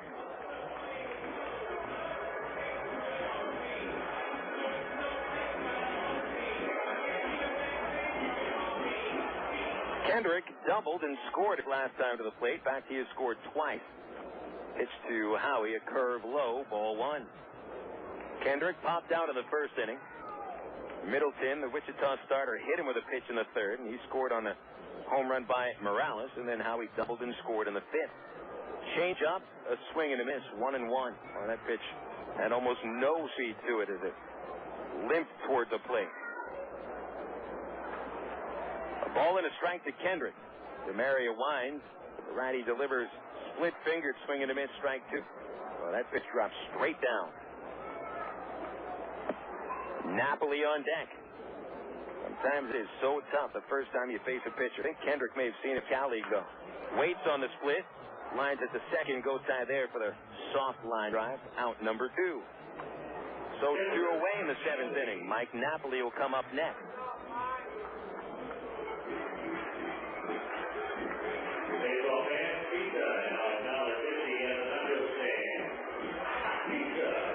So Napoli coming up 1 for 3. Singled in the 3rd inning. Struck out in the 5th, flied out in the 1st. 2 outs, nobody on, and the game tied 8-8. Here's DeMaria's delivery. Napoli fouls it off his foot. Strike one. So DeMaria comes up to bolster this Wichita bullpen. Wranglers have needed a bolster all season from their pitching staff. They have the highest team ERA in the league at 4.78. Walked the most batter in the league as well. Napoli swings and misses at an off-speed pitch, 0-2. That's DeMaria. A strike away from the first 1-2-3 inning against the Traps today. Here it comes, the 0-2 pitch. Swing and miss, and Napoli out on 3 pitches. Down low, the Travelers in order in the 7th inning. That'll take us to the 8th with an 8-8 tie. Now these words on CSN from the Air Force.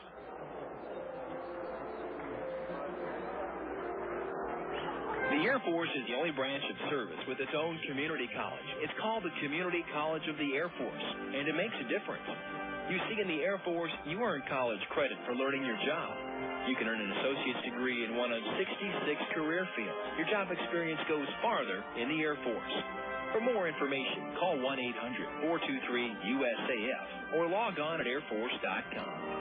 Cross into the blue with the U.S. Air Force. No one comes close. In the Texas League All-Star Game in 1977, on August the 4th of that year, the All-Star Game was played at Ray Winter Field in Little Rock between the Arkansas Travelers and the Texas League All-Stars. You would think that the Texas League All-Stars would have the better hand of the Arkansas Travelers, but through 2 innings, it was the All-Stars leading 1-0. The All-Stars batted in the top half of the 3rd inning. Coming to the plate was El Paso catcher Pat Kelly. And this is what happened, described by the All-Star play-by-play voice that year, Jim Elder of Little Rock. Marvin Webb, one of the utility men, is coaching at first base. Rogers, the manager, at third. The pitch.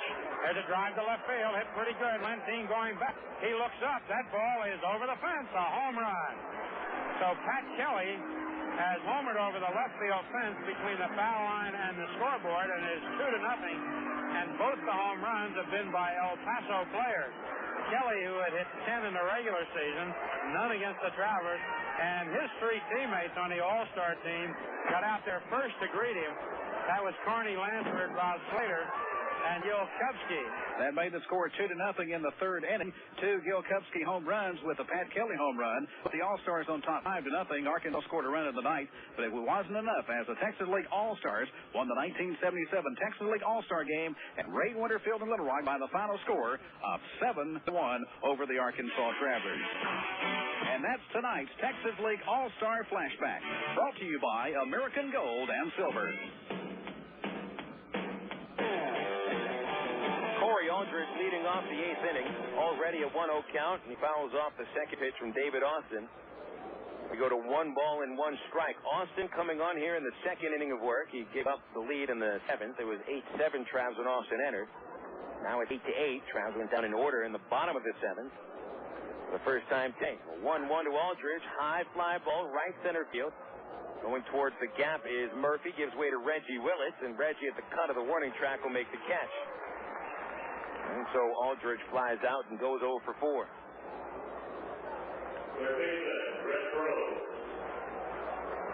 Coming up now is Brett Groves.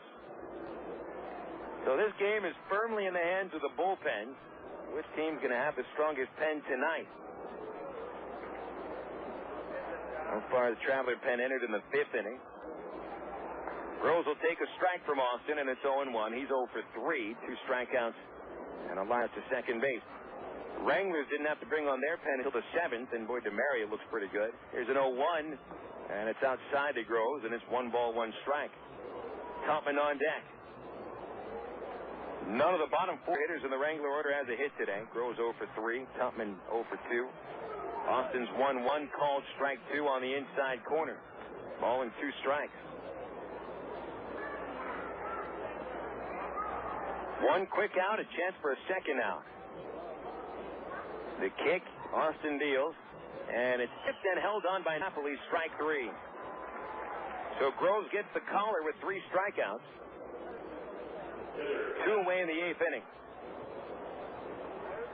Now it'll be Matt Tupman coming to the plate. Travs will come up in the bottom of the 8th with Murphy, Morales, and Port coming up. And between those three players is 5 Traveler base hits and a couple of home runs. Tupman, a swing and a miss.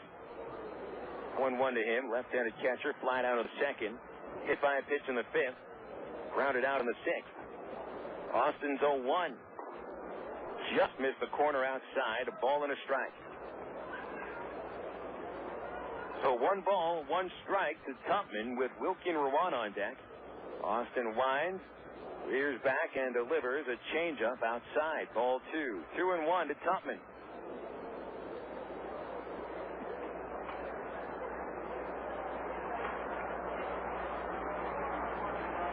Here's another pitch on the way. 2-1. Tupman tips it, and Napoli holds on. Strike 2. 2 balls, 2 strikes. Nobody on for Tupman. This could be one of the quicker innings for the Wranglers since the start of the 4th. The pitch is low. Close one. Ball 3. Full count.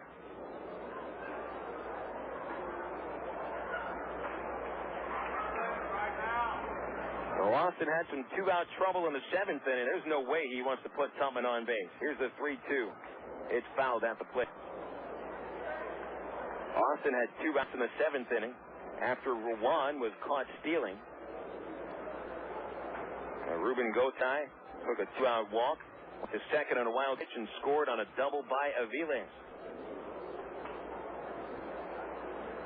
3-2 count to Tupman. Here is the payoff pitch. Swing a fly ball to left field, and Espedo drifting back for that one. Stops in front of the track 5 feet, makes the catch, and David Austin sits down the Wranglers in order in the 8th inning. So the Travs come up in the bottom of the 8th, still tied 8-8 with Wichita. You're listening to the CSN Arkansas Traveler Baseball Network. As an aircraft avionics technician, I repair just about any electronic component on the airplane. Jared Lampkin earned a Bachelor of Applied Science degree in Electronics Engineering Technology in 2003 and an Associate of Applied Science degree in 2002 from the ITT Tech. Got back in front in the 6th inning by 1 run. Wichita scored in the 7th. They're tied up again. Tommy Murphy has led the Traveler attack today with 2 hits and 4 runs batted in. He leads off the 8th inning. Chris DeMaria's first pitch is hit in the air. A lazy fly ball to right center field. Maier and Ruan converge, and Ruan puts it away. 1 pitch, and Murphy is out number 1 of the 8th inning. There is action in the Traveler bullpen. Alex Serrano getting loose. Hopefully he will have a game to save and not try to send it into the bottom of the 9th inning. Kendrys Morales coming up. The Travs had a couple of home runs hit today. Murphy a 3-run shot on the 1st. Morales gave Arkansas a 6-1 lead with a 3-run homer in the 3rd. DeMaria delivers, and it's fouled off. Morales 1 for 3. That home run has been sandwiched by a flyout and a strikeout. Meanwhile, Chris DeMaria, who entered in the 7th inning, has faced 4 hitters and shut them all down.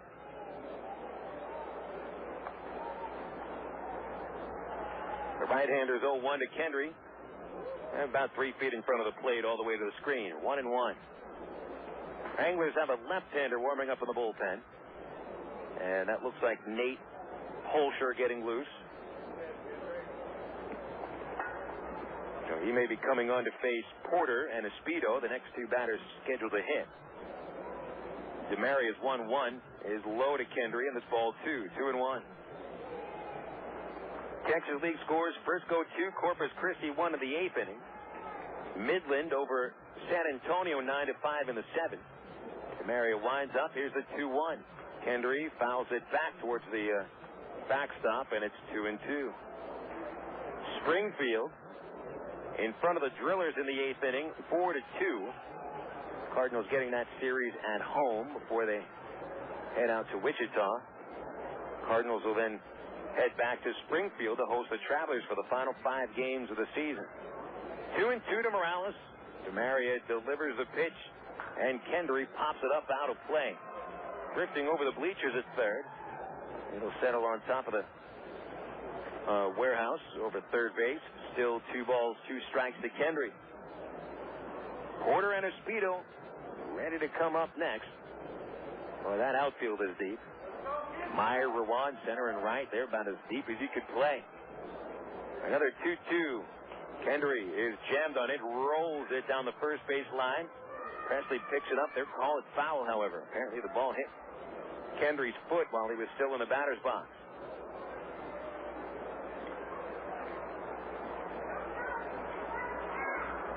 So Morales will see at least another pitch. 13 homers on the season. And the last time that Morales played against Wichita, he hit 3 home runs over 4 games. 2-2 count. DeMaria kicks. Here's the pitch. And a low changeup. Morales, his eyes went down with that pitch. His body went down with that pitch as it delivered towards the plate. Looked like he wanted to swing, but he held off. 3 balls, 2 strikes. Here it is. Swing and a miss on a changeup. DeMaria strikes out his third. Boy, he's got a deceptive delivery. So Morales goes down swinging. DeMaria is going to be lifted after an inning and 2/3 perfect.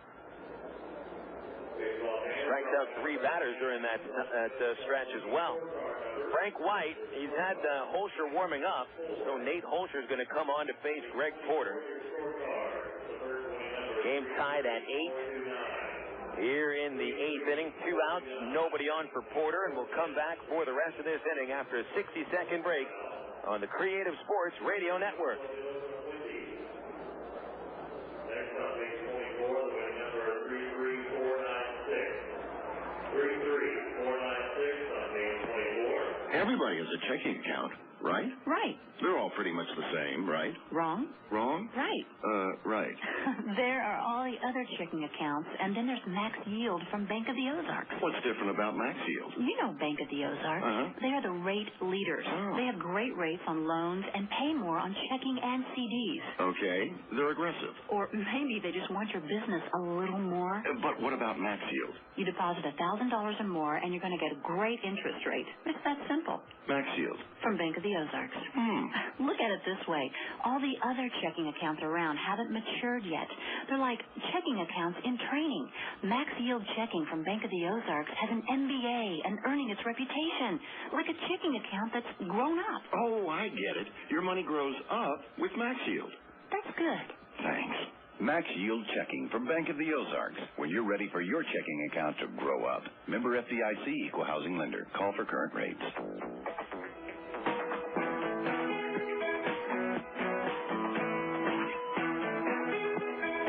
Nate Holscher has completed his warm-up. 6'2" left-hander enters the game for the Wranglers in the bottom of the 8th inning. Travs and Wichita tied at 8 apiece. Holscher, the 3rd Wrangler pitcher of the night. 2 wins, 2 losses in 46 games with a 5.63 ERA. He's run on to face left-handed hitting Greg Porter. A couple of hits for Porter, a double and a run scored last time up. And Holscher handcuffs him with a fastball as Porter swings and misses. And it is 0-1. Holscher going from the stretch. A sidearm breaking ball outside. 1-1. Jason Espedo on deck, and so Holscher would also stay on to face him if Porter reaches in the 8th inning. The pitch, chopped towards first, played by Presley in his midsection. He will recover after that one seemed to hit him in a tender spot in the belly, but he'll flip over to first. Holscher covers, and the play is in time. And the Travs down in order for the 2nd consecutive inning. They've had no success against the Wichita bullpen. We will go now into the 9th inning, tied at 8 on the CSN Traveler Radio Network.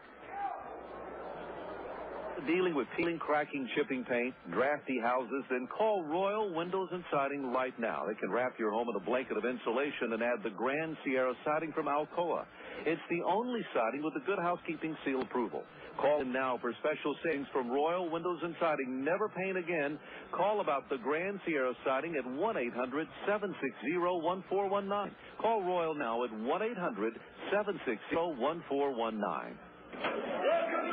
It happens every time you open the door at Moe's Southwest Grill. Moe wants you to feel welcome, so every time you open the door. But that's not the reason people open Moe's door. It's because Moe knows burritos. And because Moe is fanatical about fresh food. You won't even find a freezer there because Moe makes everything from scratch. People open the door because Moe knows sell it. And because you get to watch as your meal is made to order right in front of you in just a few minutes. And Mo knows quesadillas. So bring a friend, bring the whole family. But if you don't mind, when you do come into Mo's Southwest Grill, please only open the door once.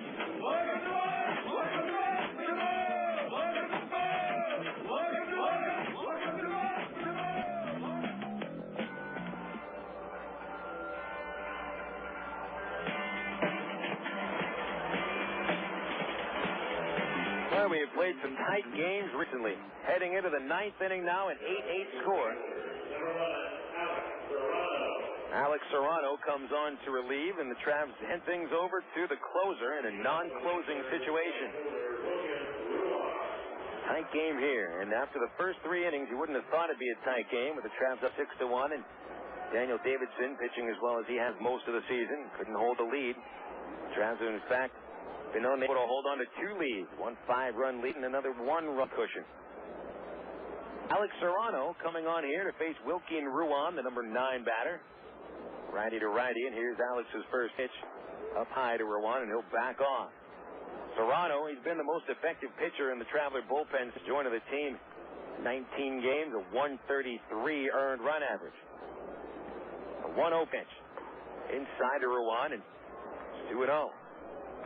You do not want to let Ruan get on base to start the inning, regardless of the fact that he was caught stealing in the 7th when he reached on an error by Mike Elwin. Not the speed to let the Wranglers try to bunt him up. The 2-0 pitch, ball 3, and these pitches sailing on Serrano. Neither of them have been anywhere close to the strike zone, so this is getting dangerous. Mitch Maier on deck. Rúben Gotay scheduled to bat after him.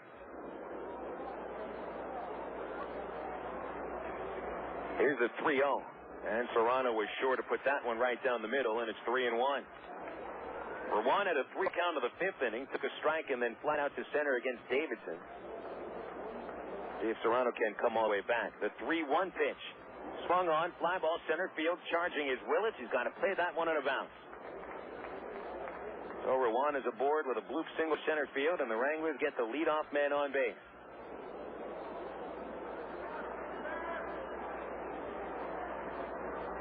Wichita has Leo Nunez warming up in the bullpen. Yes, we'll see Nunez for the 9th inning, one way or the other. Whether the Wranglers have the lead or whether it is still a tie game. Mitch Maier stands in, 0 for 3 with a walk. Elward guards against the bunt. Serrano throws over to first, and back in there was Ruan. More importantly, Maier was ready to square around. Maier gets down to sack bunt. It'll be the first of his season with Wichita. Here's the pitch. Squares, takes it outside, and Serrano misses again. 1 ball, no strikes.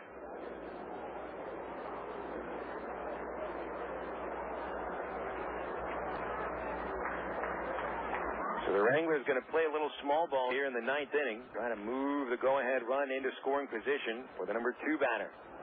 1-0, and it's bunted foul by Maier. Pitch was riding outside. Maier went after it anyway. 1 ball, 1 strike. Travs led 6-1 after the first 3 innings. 3-run homers by Tommy Murphy and by Kendrys Morales. Josh Presley had homered in the 2nd inning for the Wranglers' only run of the first 3 innings, but then the middle 3 innings were all Wichita. Here's a stretch by Serrano on the 1-1.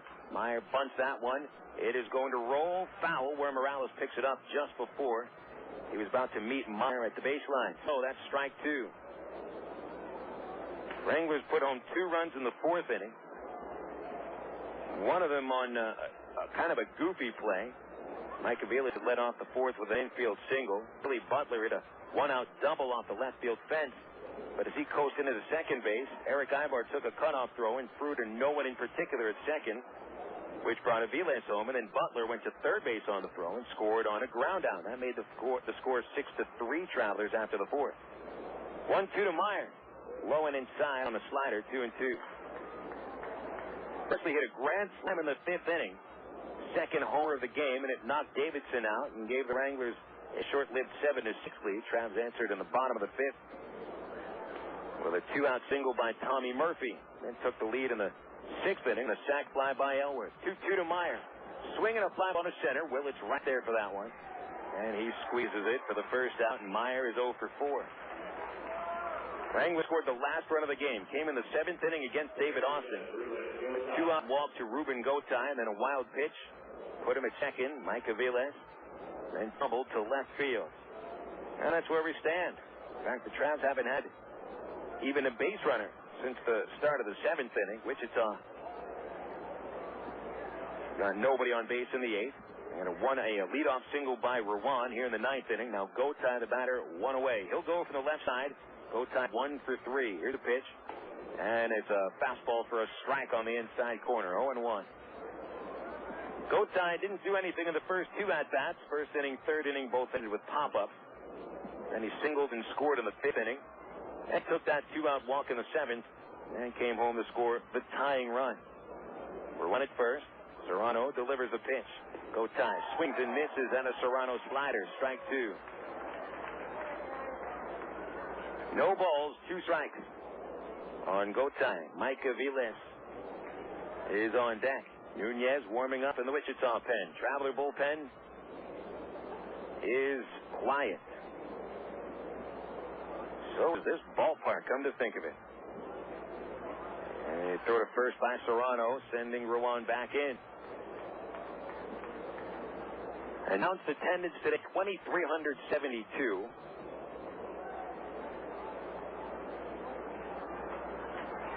There on, I could use the word cold. It's not really cold.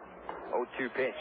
Got him looking on the inside corner. Gotay out on strike. Great pitch on the inside edge, and Gotay arguing with Aaron Banks, the plate umpire. Now, he didn't stand at the plate and argue. He let Banks know what he thought of the strike zone as he went back into the dugout. And Banks gave him right back to him. Now it's Mike Aviles standing in. He doubled the last time up over the left fielder. He is 2 for 4. RBI, 2 runs scored. Serrano delivers a pitch, and it is hit in between first and second into right field for a base hit. Ruan trying for third base. Here comes Murphy throwing to third. It is not in time. Now we're going to first base for the throw. They almost got Aviles. So Aviles gets his third base hit. Nice piece of hitting. Reached out for the fastball and just poked it a few feet away from Morales. So now this brings Josh Presley to the plate. This was exactly who you did not want to see come up.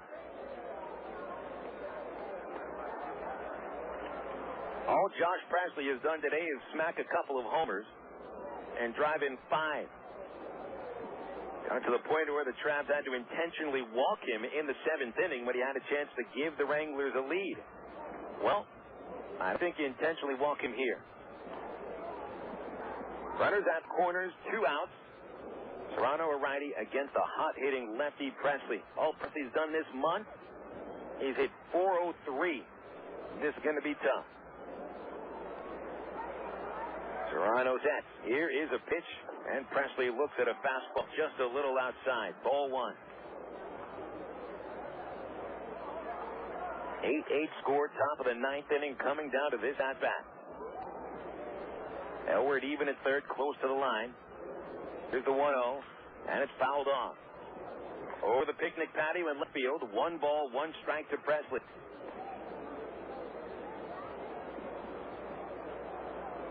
Serrano grabs the rosin here in a sticky night, a little humid. And a good grip of that ball. Here's the stretch on a 1-1 count. And the pitch to Presley. Fastball. Strike 2 call. On the inside corner. Presley will back out. Presley seemed to be also upset with that strike call. It's the same place where Gotay was called out on strikes.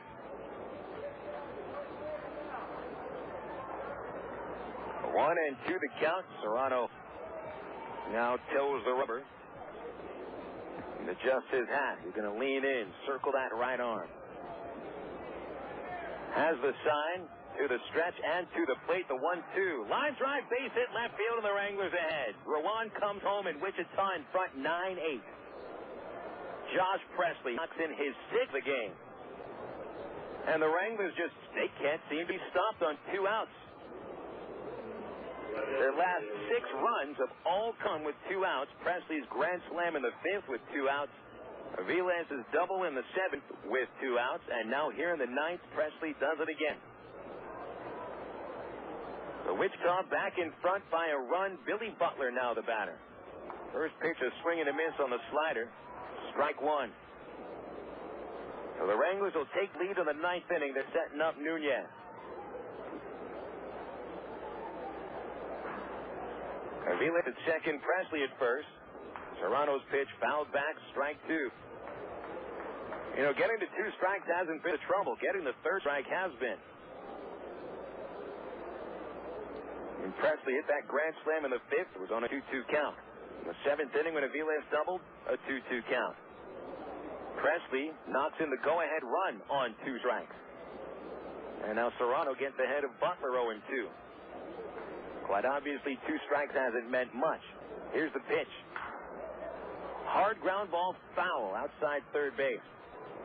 This Wranglers team smacking the ball. 10 hits, 9 runs. Most of that coming after the Travs had gotten in front to a 6-1 third inning lead.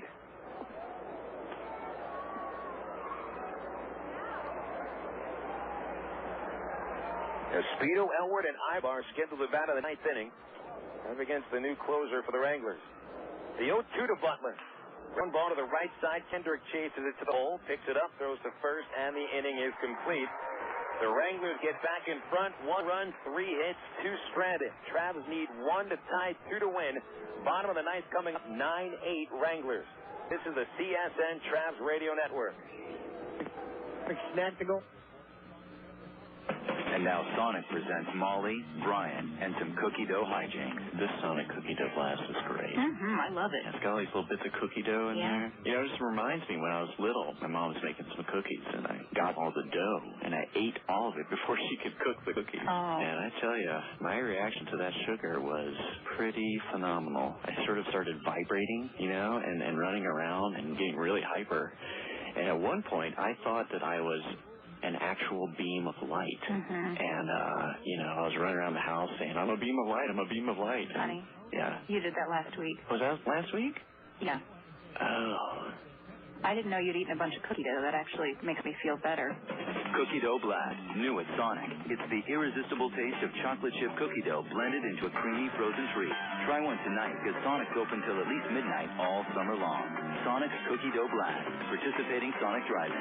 It's not just good, it's Sonic good. Home run with your family tonight. Whether you're planning a meal before the game or snacks for the game, remember to include milk, cheese, and yogurt in the game plan. 3 servings a day of dairy is the right amount to help keep your body healthy. It's easy. Just look for the 3-a-day logo on your favorite calcium-rich dairy foods at your local retailer. For more information, including recipes and coupons, visit www.3aday.org. Have you had your 3 a day today? The power of cheese.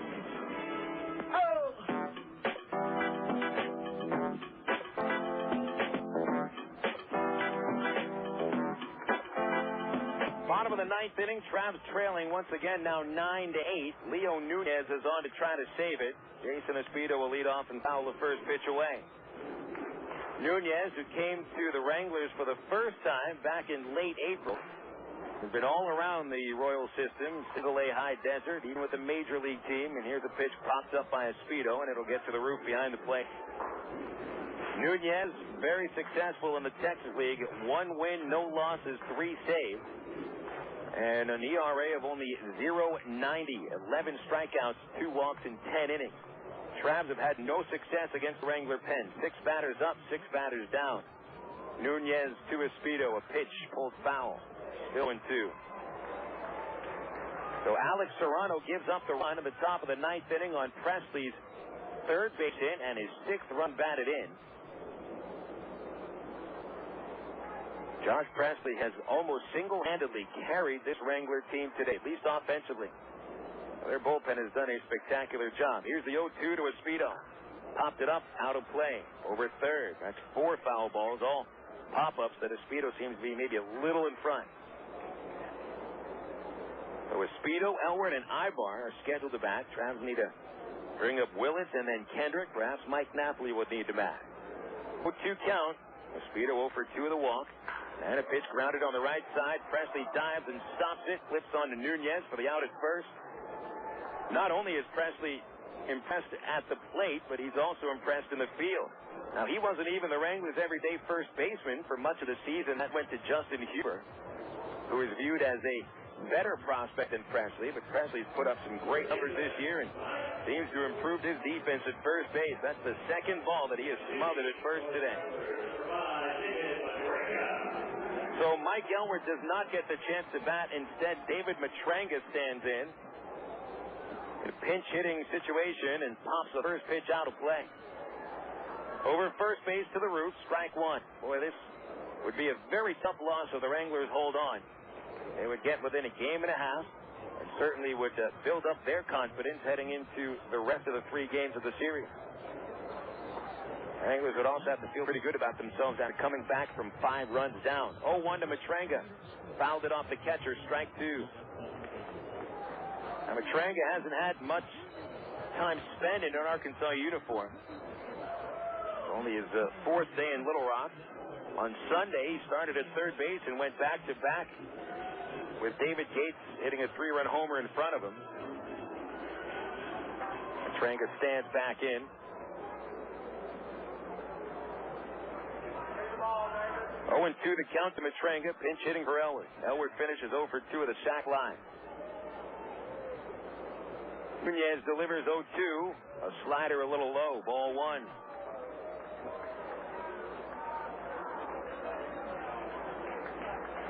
Ruan shallow in right field, playing not all that close to the line, but he's pretty far away from the gap in right center. Nunez steps back, delivers, and Matranga swings through a slider, strike 3. 2 outs in the 9th. That's 8 batters facing against the Wichita bullpen, 8 batters down. Now Aybar comes up to the plate. Aybar is 1 for 3. Now to get him on base, bring Willits up. See if the Traps can't scratch out at least a run, perhaps to send it into extras. Otherwise, the Wranglers get within a game and a half. Here is the first pitch from Nunez. Eric pops it out of play. Boy, they are not making much solid contact here. Speedo hit the ball decently, but it wasn't a scorching ground ball. Otherwise, probably would have gotten through. In fact, the Traps haven't made much solid contact since the 6th inning. Aybar waiting for the left side. Here's Nunez, and it's popped up again toward third base into the seats. Nunez with almost perfect placement with these pitches. I mean, they are right on the corner, and Aybar just is jammed on them. He cannot extend his arms.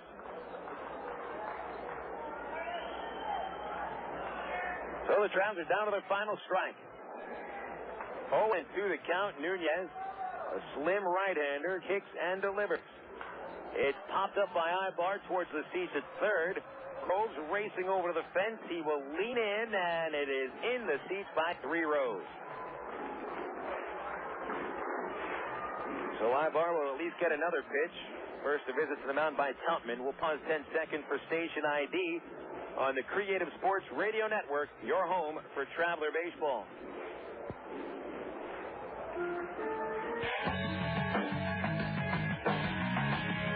Little Rock's ESPN 1380. KDXE, North Little Rock. Nunez back on the mound. Base is empty in the 9th inning. Wichita 9, Arkansas 8. 2 outs, and Erick Aybar, the final hope, down by 2 strikes. Willits and Kendrick to follow. He can manage a mini rally. Nunez throws it. Aybar takes it high, ball 1. That is only the second pitch that Nunez has missed with. I mean, either the ball has been hit foul or put in play or missed. Here's the 1-2 to Erick, and he nubs it. Slow ground ball towards short, charging Groves from third. Bare hands. Aybar beats it. I mean, that was a perfect cue ball. Erick must have been up there swinging a billiard cue. Off the very tip of the bat, a slow ground ball to the left side of the pitcher's mound. Aybar is aboard. And now Reggie Willits comes up to the plate. Frank White, the Wichita manager, wants to talk about this. Frank's going to trot out to the pitcher's mound and Well, the Wranglers are going to talk about how many times they'll throw over to first base, because you get the feeling Erick Aybar is attempting to steal. Why wouldn't he? 42 steals. And with Willits at the plate, a stolen base gives Reggie a chance to tie things up. I mean, remember last week, Reggie did tie a game in the 9th inning against Midland with 2 outs. So, I mean, there's a little history here. Aaron Banks walks out to the mound. He's going to break this thing up. White's already left the mound.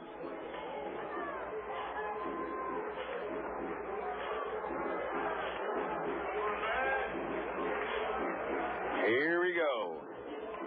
Willits takes off his helmet, wipes sweat away, stands back in there. Groves, the third baseman in front of the baseline. Aviles will cover from shortstop to second if Aybar steals.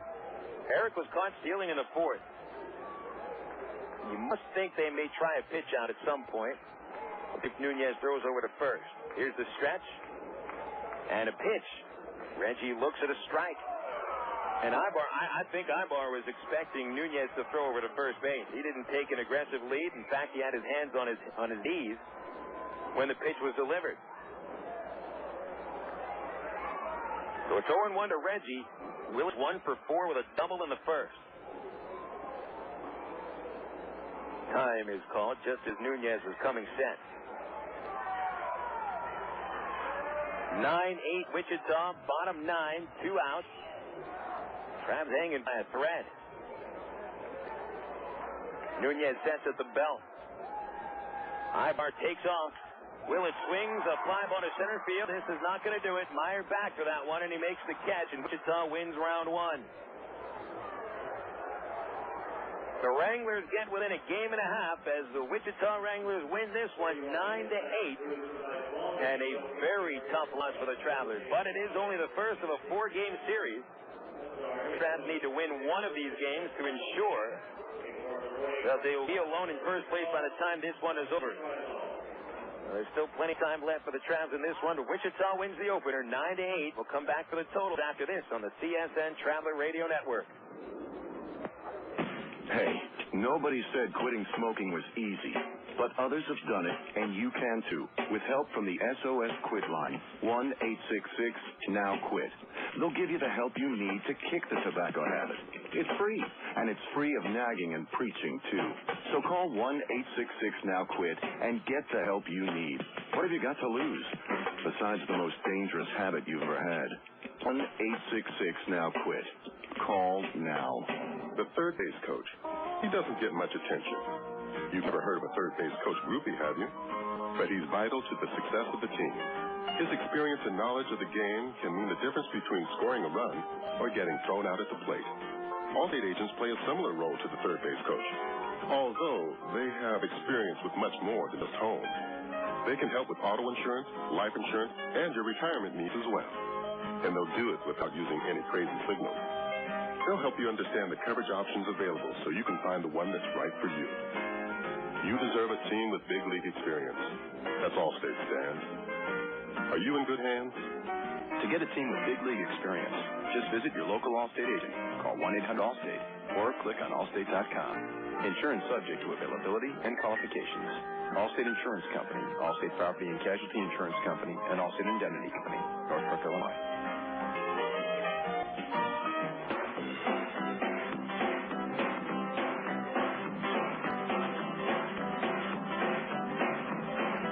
Wichita takes the opener 9-8. Now the Wranglers within a game and a half of the Travelers for first place heading into game 2 of the series tomorrow. Here are your final totals. Wichita 9 runs, 10 hits, no errors. Wranglers stranded 5. Travs put up 8 runs on 10 hits with 2 errors and 3 runners left.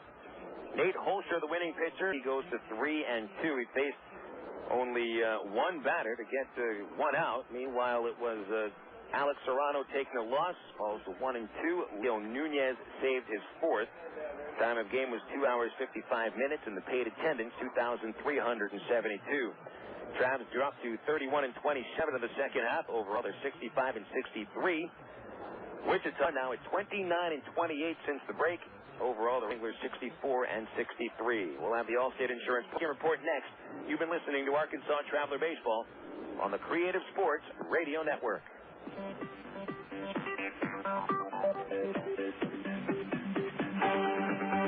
Arkansas Traveler Baseball on the CSN Radio Network was brought to you by the ITT Technical Institute online at itt-tech.edu. By Coca-Cola, make it real. By Miller Lite, prevent taste loss with Miller Lite. And by Allstate, you're in good hands with Allstate. And by the Sonic Drive-In.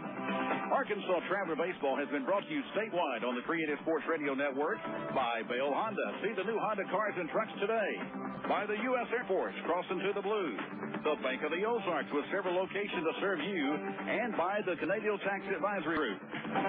Arkansas Traveler Baseball has been a presentation of CSN, the Creative Sports Radio Network. Stay tuned next for the Traveler Postgame Show, right here on CSN, the Creative Sports Radio Network. If you're active military duty in the Guard or Reserves or a veteran, you must listen to this important message. But first, get a pen, because in a moment, you're going to want to write down a vital phone number. How does a no-cost college education sound to you? Impossible? Here's the truth. At Grantham University, you can get a no-cost, fully accredited college education. You see, Grantham serves those who serve our country, offering no-cost college degrees to the men and women in the military. It's true. If you already have college or military credit, you can transfer these to Grantham so you can finish what you started. Plus, with our online program, you can get your degree virtually anywhere. Do you have that pen? Because here's the number to call for your no-cost college degree from Grantham University. Call 888-373-3414. That's 888-373-3414. Call right now. Grantham's counselors are ready to help you get started on your no-cost college degree. Make the call. 888-373-3414. As Hog fans gear up for another season of exciting Razorback football, Hogville.net Sports Weekend returns this Saturday morning on Little Rock's ESPN 1380.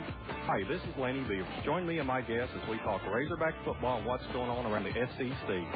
This Saturday, we'll be joined by recruiting guru and columnist at Arkansas Democrat Gazette, Otis Kirk, and Razorback fan, the man, the myth, the legend, for City Joe.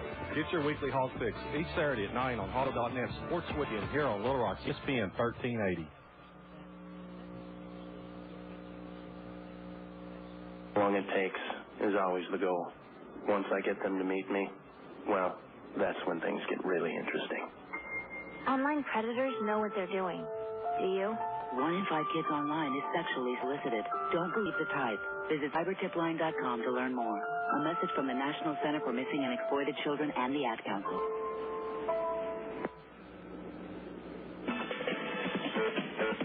The Allstate Insurance Arkansas Traveler Postgame Show is brought to you by Allstate Insurance. You're in good hands with Allstate.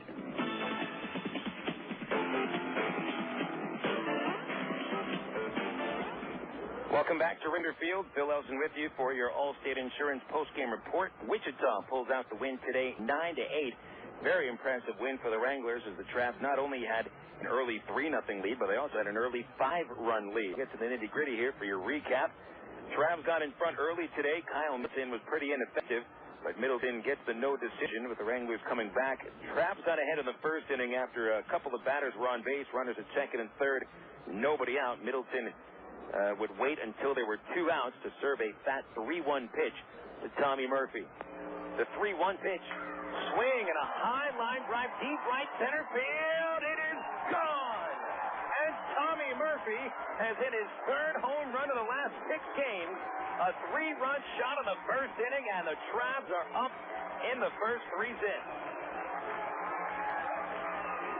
Monday would get a taste of what was to come later on in the second inning when Josh Presley hit Daniel Davidson's second pitch of the frame onto Interstate 630, Presley's 20th home run of the season, which is a career high. And that brought the Wranglers within 2 runs. It was 3-1 Arkansas after 2 innings. Then in the third, Middleton gave up another 3-run homer, this one to Kendrys Morales, and the Traps were off and running 6-1 through the first 3 innings. But then again in the fourth, Davidson was unable to get through the inning without giving up at least 1 run. In fact, he gave up 2. Very odd they would lead to those runs.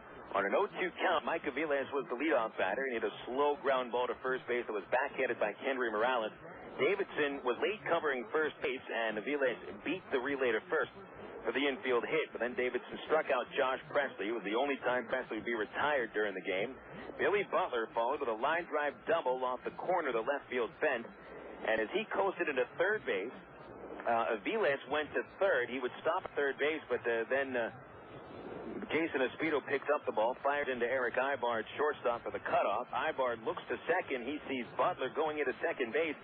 If someone was covering there, they may have had the out, but no one was hovering. Aybar threw it anyway, and it went into right field for a throwing error. It brought Aviles home from third, and it sent Butler from second to third base. Travelers stayed back and allowed Butler to score when Aldridge grounded out to second. So it was 6-3 Arkansas heading into the fifth inning. In the top of the fifth, Daniel Davidson got 2 outs. He hit the first batter of the inning, Matt Tupman, and then retired Wilkin Ruan. And the bases would be loaded when Mitch Maier walked and Rúben Gotay had a sharp single to center field. Mike Aviles followed with a chop at third base. Mike Elward, instead of trying for the double play, took the out at home. At the force out at home hit with Tupman erased. The bases, however, were still loaded with Josh Presley coming up, and the Travs had some trouble against him today. He sets on 2-2. Deals. Presley swings high, fly ball, deep right field. Murphy back at the track looking up, and it's a grand slam for Josh Presley. That'll give the Wranglers a 7-6 lead. His second home run of the game has brought the Wranglers all the way back and then some. That Wrangler lead wouldn't last too long because the Travs brought home a tying run in the fifth inning. 1 out double by Howie Kendrick and 3 wild pitches by Middleton sent him to third. Tommy Murphy steps to the plate, 2 outs, and he would bring home the tying run. Murphy waits. Middleton's pitch, line drive off the third base glove into left field. Base hit that brings Kendrick home, and the game is tied. So Murphy finishes the game with 4 runs batted in, would tie the game. And then in the sixth inning, Greg Porter leads off with a line drive to right field. Wilkin Ruan tried to slide and played on a bounce. It got over his head. Porter would go into second base on a double. Jason Espedo moved into third base with a ground out. And then Mike Elward hits a sac fly to right field, giving the Travs their final run of the ball game. They had themselves an 8-7 lead.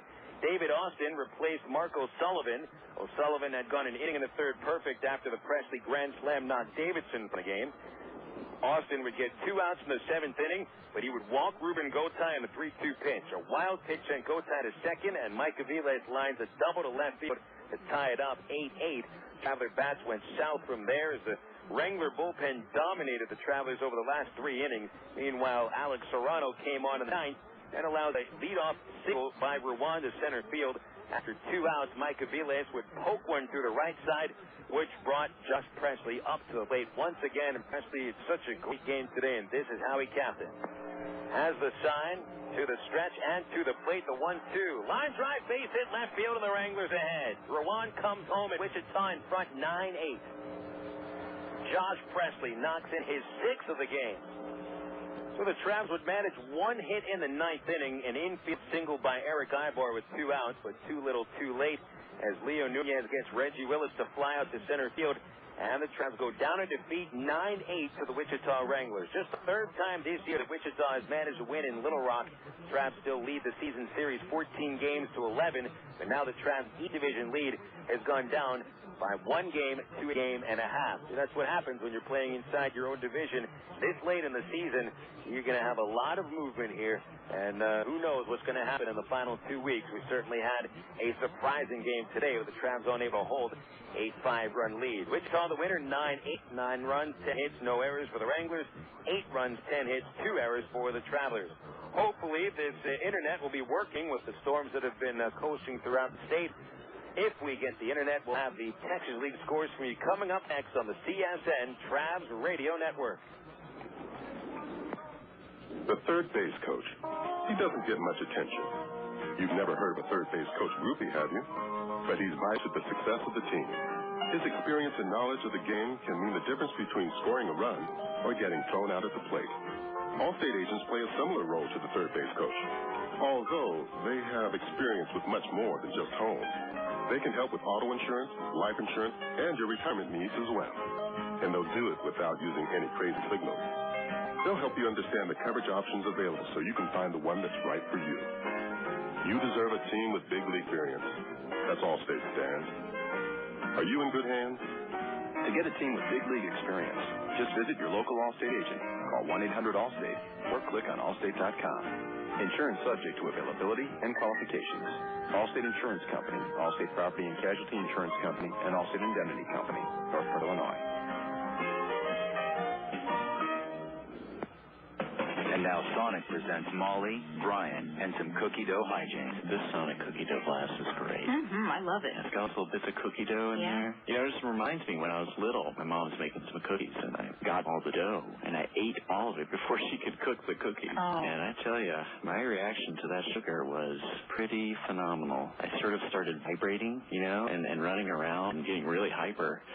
And at one point, I thought that I was an actual beam of light. And, you know, I was running around the house saying, I'm a beam of light, I'm a beam of light. Honey. Yeah. You did that last week. Was that last week? Yeah. Oh. I didn't know you eating a bunch of cookie dough. That actually makes me feel better. Cookie Dough Blast, new at Sonic. It's the irresistible taste of chocolate chip cookie dough blended into a creamy frozen treat. Try one tonight because Sonic's open till at least midnight all summer long. Sonic's Cookie Dough Blast at participating Sonic drive-ins. It's not just good, it's Sonic good. Brewery, can I help you? Hi, I just bought a six-pack of your beer, and I think there's something missing in it. There's no taste in the beer. There's no taste. I was hoping maybe somebody in shipping could send me flavor. Like, I'm not trying. All I want is flavor. Sir, there's no flavor. Is there like a flavor distribution center in my neighborhood? I'll pick it up. No, there's no center. I'll tell you what. I got some Miller Lights here. That'll do the trick. Thank you very much.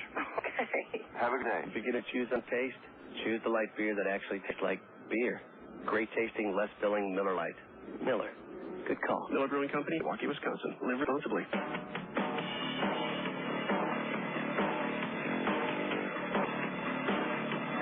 Well, the Travelers losing this one 9-8 to Wichita. Both the Tulsa Drillers and the Springfield Cardinals have an opportunity to also pick up a game on the Travs, and it's Springfield that takes that advantage.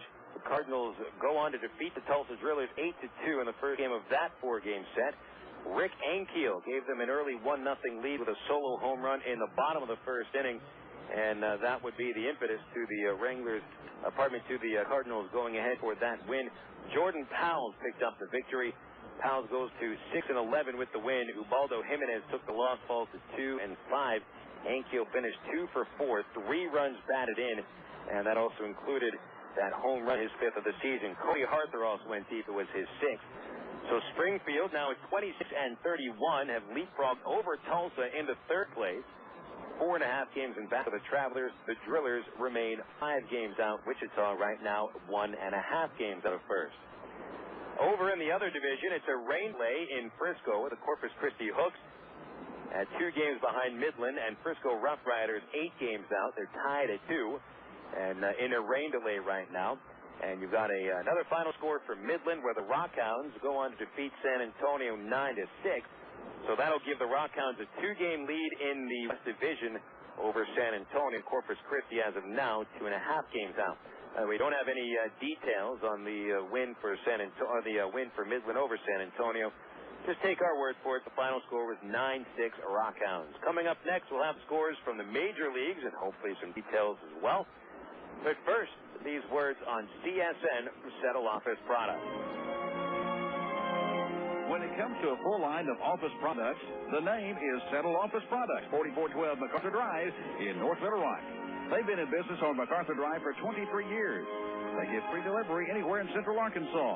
They have office furniture, office supplies, scratch and dent furniture, and they're family-owned and operated. Give them a call today at 758-1050 or see them on the website at www.settleofficepro.com. It has a legendary reputation for reliability, durability, and quality. It's been named to Car and Driver's 10 Best list 18 times. It was the first gasoline-powered production automobile to be certified as a low-emission vehicle in the U.S. And the best part is, it's oozed. Proof that how you start out in life is a good indication of how far you'll go. Honda certified used cars. See, it may be used, but it's still a Honda. Vale Honda, 13101 Chenal Parkway, Little Rock. The Air Force is the only branch of service with its own community college. It's called the Community College of the Air Force, and it makes a difference. You see, in the Air Force, you earn college credit for learning your job. You can earn an associate's degree in one of 66 career fields. Your job experience goes farther in the Air Force.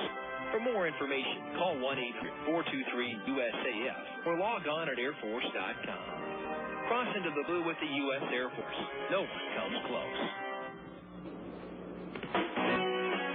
Why do people statewide across the state of Arkansas like CFN? Here's Gary Coates, general manager and owner of affiliate KBJT in Fordyce. Well, I like it because it's Arkansas-oriented. You know, the things that that CSN carries are always, from within the state, and for the most part, and it's a real big help to our broadcast schedule. CSN now in her 27th year.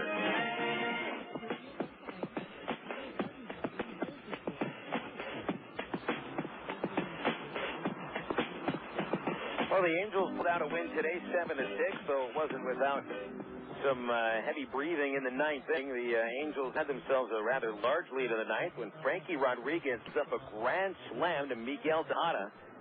K-Rod got that final out. The Angels win at 7-6. Jared Washburn got the win. He is 7-7. K-Rod save is his 29th. Tejada hit 2 home runs, now at 24 in the year. Javi Lopez also hit a home run. It was his 11th. The Angels, however, they got out to a rather large lead. It was 5-1 after the 4th inning. Orlando Cabrera, 3 RBIs. Juan Rivera had 4 hits, and Sean Figgins, 2 for 5 with a run batted in. So also good news coming from Detroit as Tigers defeat Oakland 4-1, and that sends the A's to a 3.5 games in back of the Angels for first in the West Division. Nate Robertson got the win for the Tigers. He's 6-10. Carlos Pena hit a couple of home runs. He has 8 on the year, and that was a 4-1 win for the Tigers. Yankees rally in the 9th inning against Miguel Batista, and the Yankees defeat Toronto 5-4.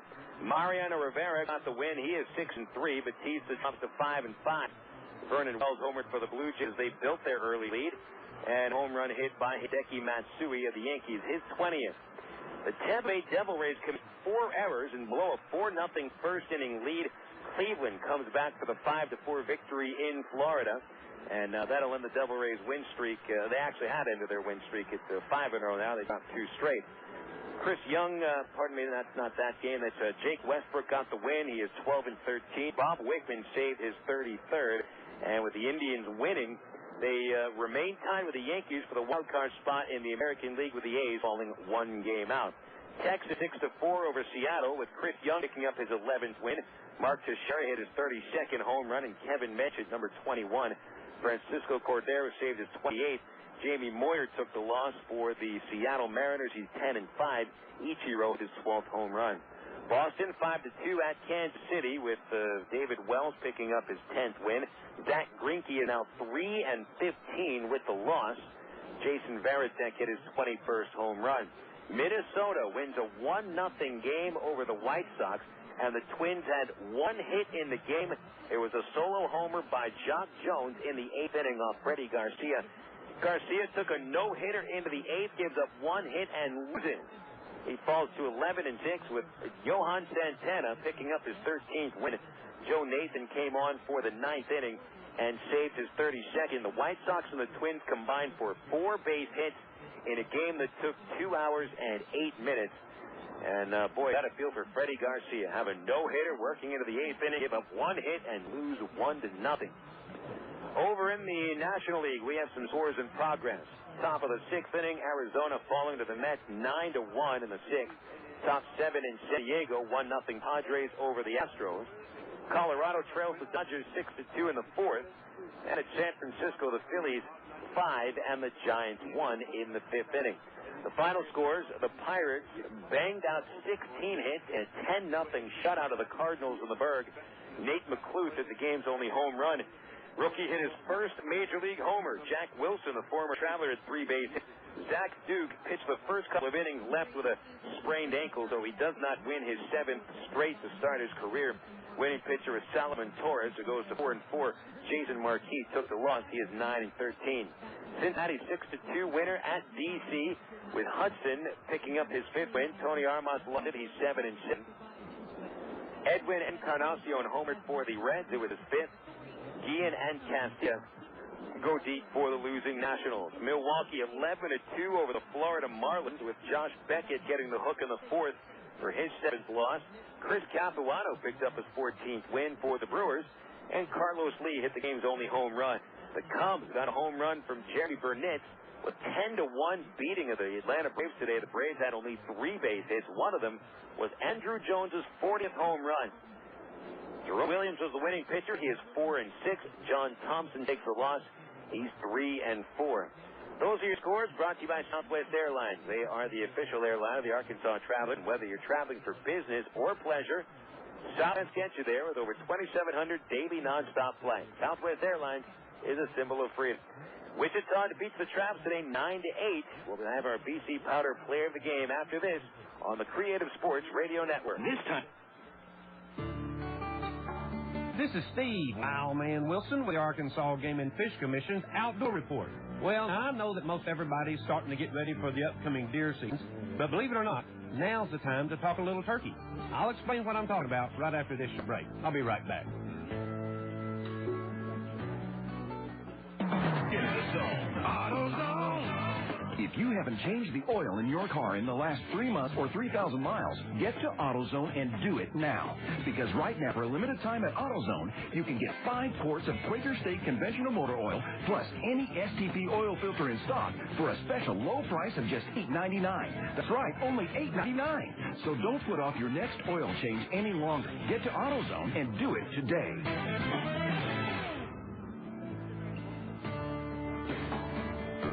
Even though this fall's hunting seasons haven't even started yet, we're already planning for next spring's turkey season. That's right, we're looking at next year's turkey season, and we need your input. You can give us your input by attending one of our public meetings that we have scheduled all around the state. They're going to be held on Tuesday night, August the 30th, from 7 o'clock till 9 o'clock at 6 different locations. Now, to find out where these locations are, you can give us a call at the Arkansas Game and Fish Commission, or you can visit our website. That address is agfc.com. Well, that's all the time I have this time. I'll see you next time on Outdoor Report.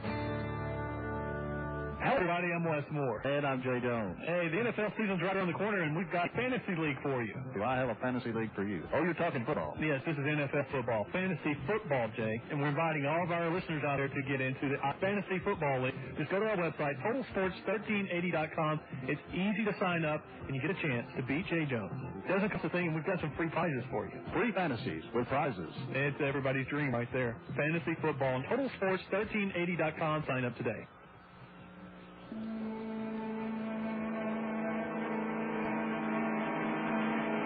Tell you what, recently it hasn't been that easy to pick a single player of the game, but today our decision has been made for us just by looking at the box score. Wichita first baseman Josh Presley finishes with 2 home runs, 6 runs batted in. He brought home Wichita's first run. He brought home 4 runs with a grand slam in the 5th. And then he gives the game-winning hit in the 9th inning with a 2-out single off of Alex Serrano when he was down to a 1-2 count. So Presley now with 21 runs batted in. He knocks in 6 of Wichita's 9 runs today. There is certainly no way at all that the Wranglers win without Presley's bat and his glove today. Made a couple of very nice plays over at first. So Josh Presley is your BC Powder player of the game. Honorable mention goes to the Travelers right fielder Tommy Murphy, who knocked in 4 runs. Other than that, that is it. So the Travs lose this one 9-8. And this player game brought to you by BC Powder, the official pain reliever of the Travelers. BC goes into your system fast. BC goes to work fast. Whether it's headaches, backaches, or muscle pain, nothing works faster than BC, used as directed. Wichita wins this one 9-8. We'll wrap it up after these words on the TSN Travs Radio Network. Ed and I sell soft drinks at ball games, and he first told me about BC Powder.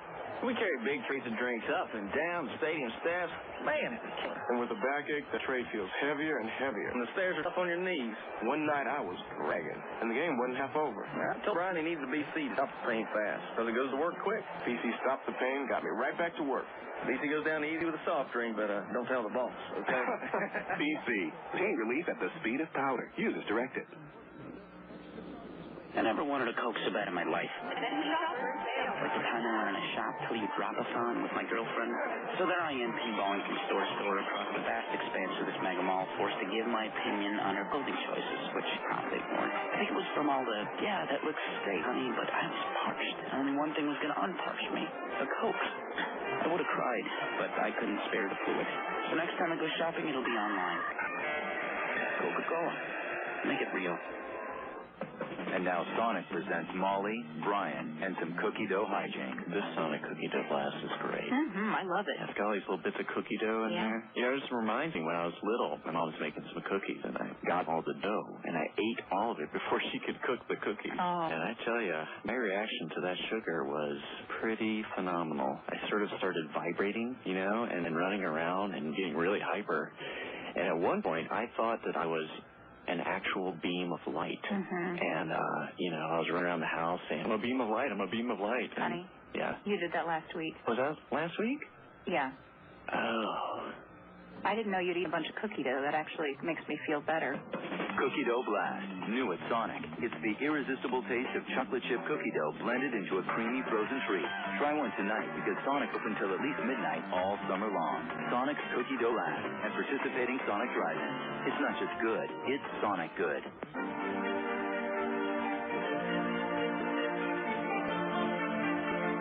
Wichita defeats the Travs tonight 9-8, and now the Wranglers are within 1.5 of the Travs for first place in the East Division heading into Game 2 of the series tomorrow. Most surprising thing about this game was Daniel Davidson's inability to hold on to an early 5-run lead, but this Wranglers team has been swinging good bats for pretty much the entire season, and they continued today, banging out 10 hits.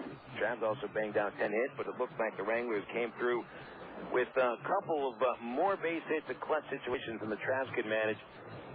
Travelers stranded only 3 runners and didn't really have a chance in the last 3 innings. Wichita's bullpen flat out overpowered the Travelers in the final 3 innings today. I mean, you really can't stand up against 6 RBIs in one game. Josh Presley has 2 home runs, a grand slam solo shot, and the game-winning RBI in the top of the 9th inning. So they'll get back to the game tomorrow. It'll be Game 2 of the series. Travelers tomorrow send Jared Weaver to the hill. He's already defeated the Wranglers once this year, 2 wins and a loss, 4.91 ERA. Mike Sadolka will take the mound for the Wranglers. Sadolka is 4-9 with a 5.27 earned run average. The Travs have hit 377 against Sadolka, and he carries a 771 earned run average against the Travelers. So looks like the Travs may be pretty comfortable against Sadolka tomorrow, but again, they were comfortable against Middleton today and still couldn't pick up the win. So anything can happen tomorrow right in the middle of a pennant race. But certainly today was a very exciting, interesting game. What you expect this time of year when you get down to the last couple of weeks of the season and just 5.5 games separating first place from last place. So Wichita will be just a game and a half and back tomorrow. Wranglers record now 29-28 in the second half. Overall 54-63. Second half Traveler record is now 31-27. with the overall record falling to 65-63. Travs still have the advantage in the season series, 14 games to 11. Now, before these bugs start to carry us away, we'll thank all of our affiliates on the broadcast today on CSN. Thanks to KARV Russellville, 610 AM, 101.3 FM. Also, thank you to Pine Bluff, KOTN, and KTVQ. KDXE, Total Sports, 1380 North Little Rock, and Conway's own 92.7 FM. KASR. Thanks to the studio engineers, board operators, and general managers down the line, and a thank you also goes to Chris Rhodes at CSN Center Control in Conway. Thank you, fans, for tuning in for this broadcast. I'm Phil Elson with, once again, our final score. The Wichita Wranglers 9 and the Arkansas Travers 8. Folks, don't forget it's just a game. We'll talk baseball again tomorrow night.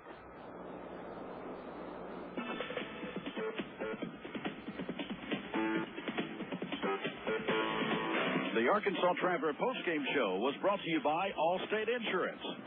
See your nearest Allstate Insurance agent anywhere in Arkansas today. And remember, you're in good hands with Allstate. Arkansas Traveler Baseball has been a presentation of CSN, the Creative Sports Radio Network.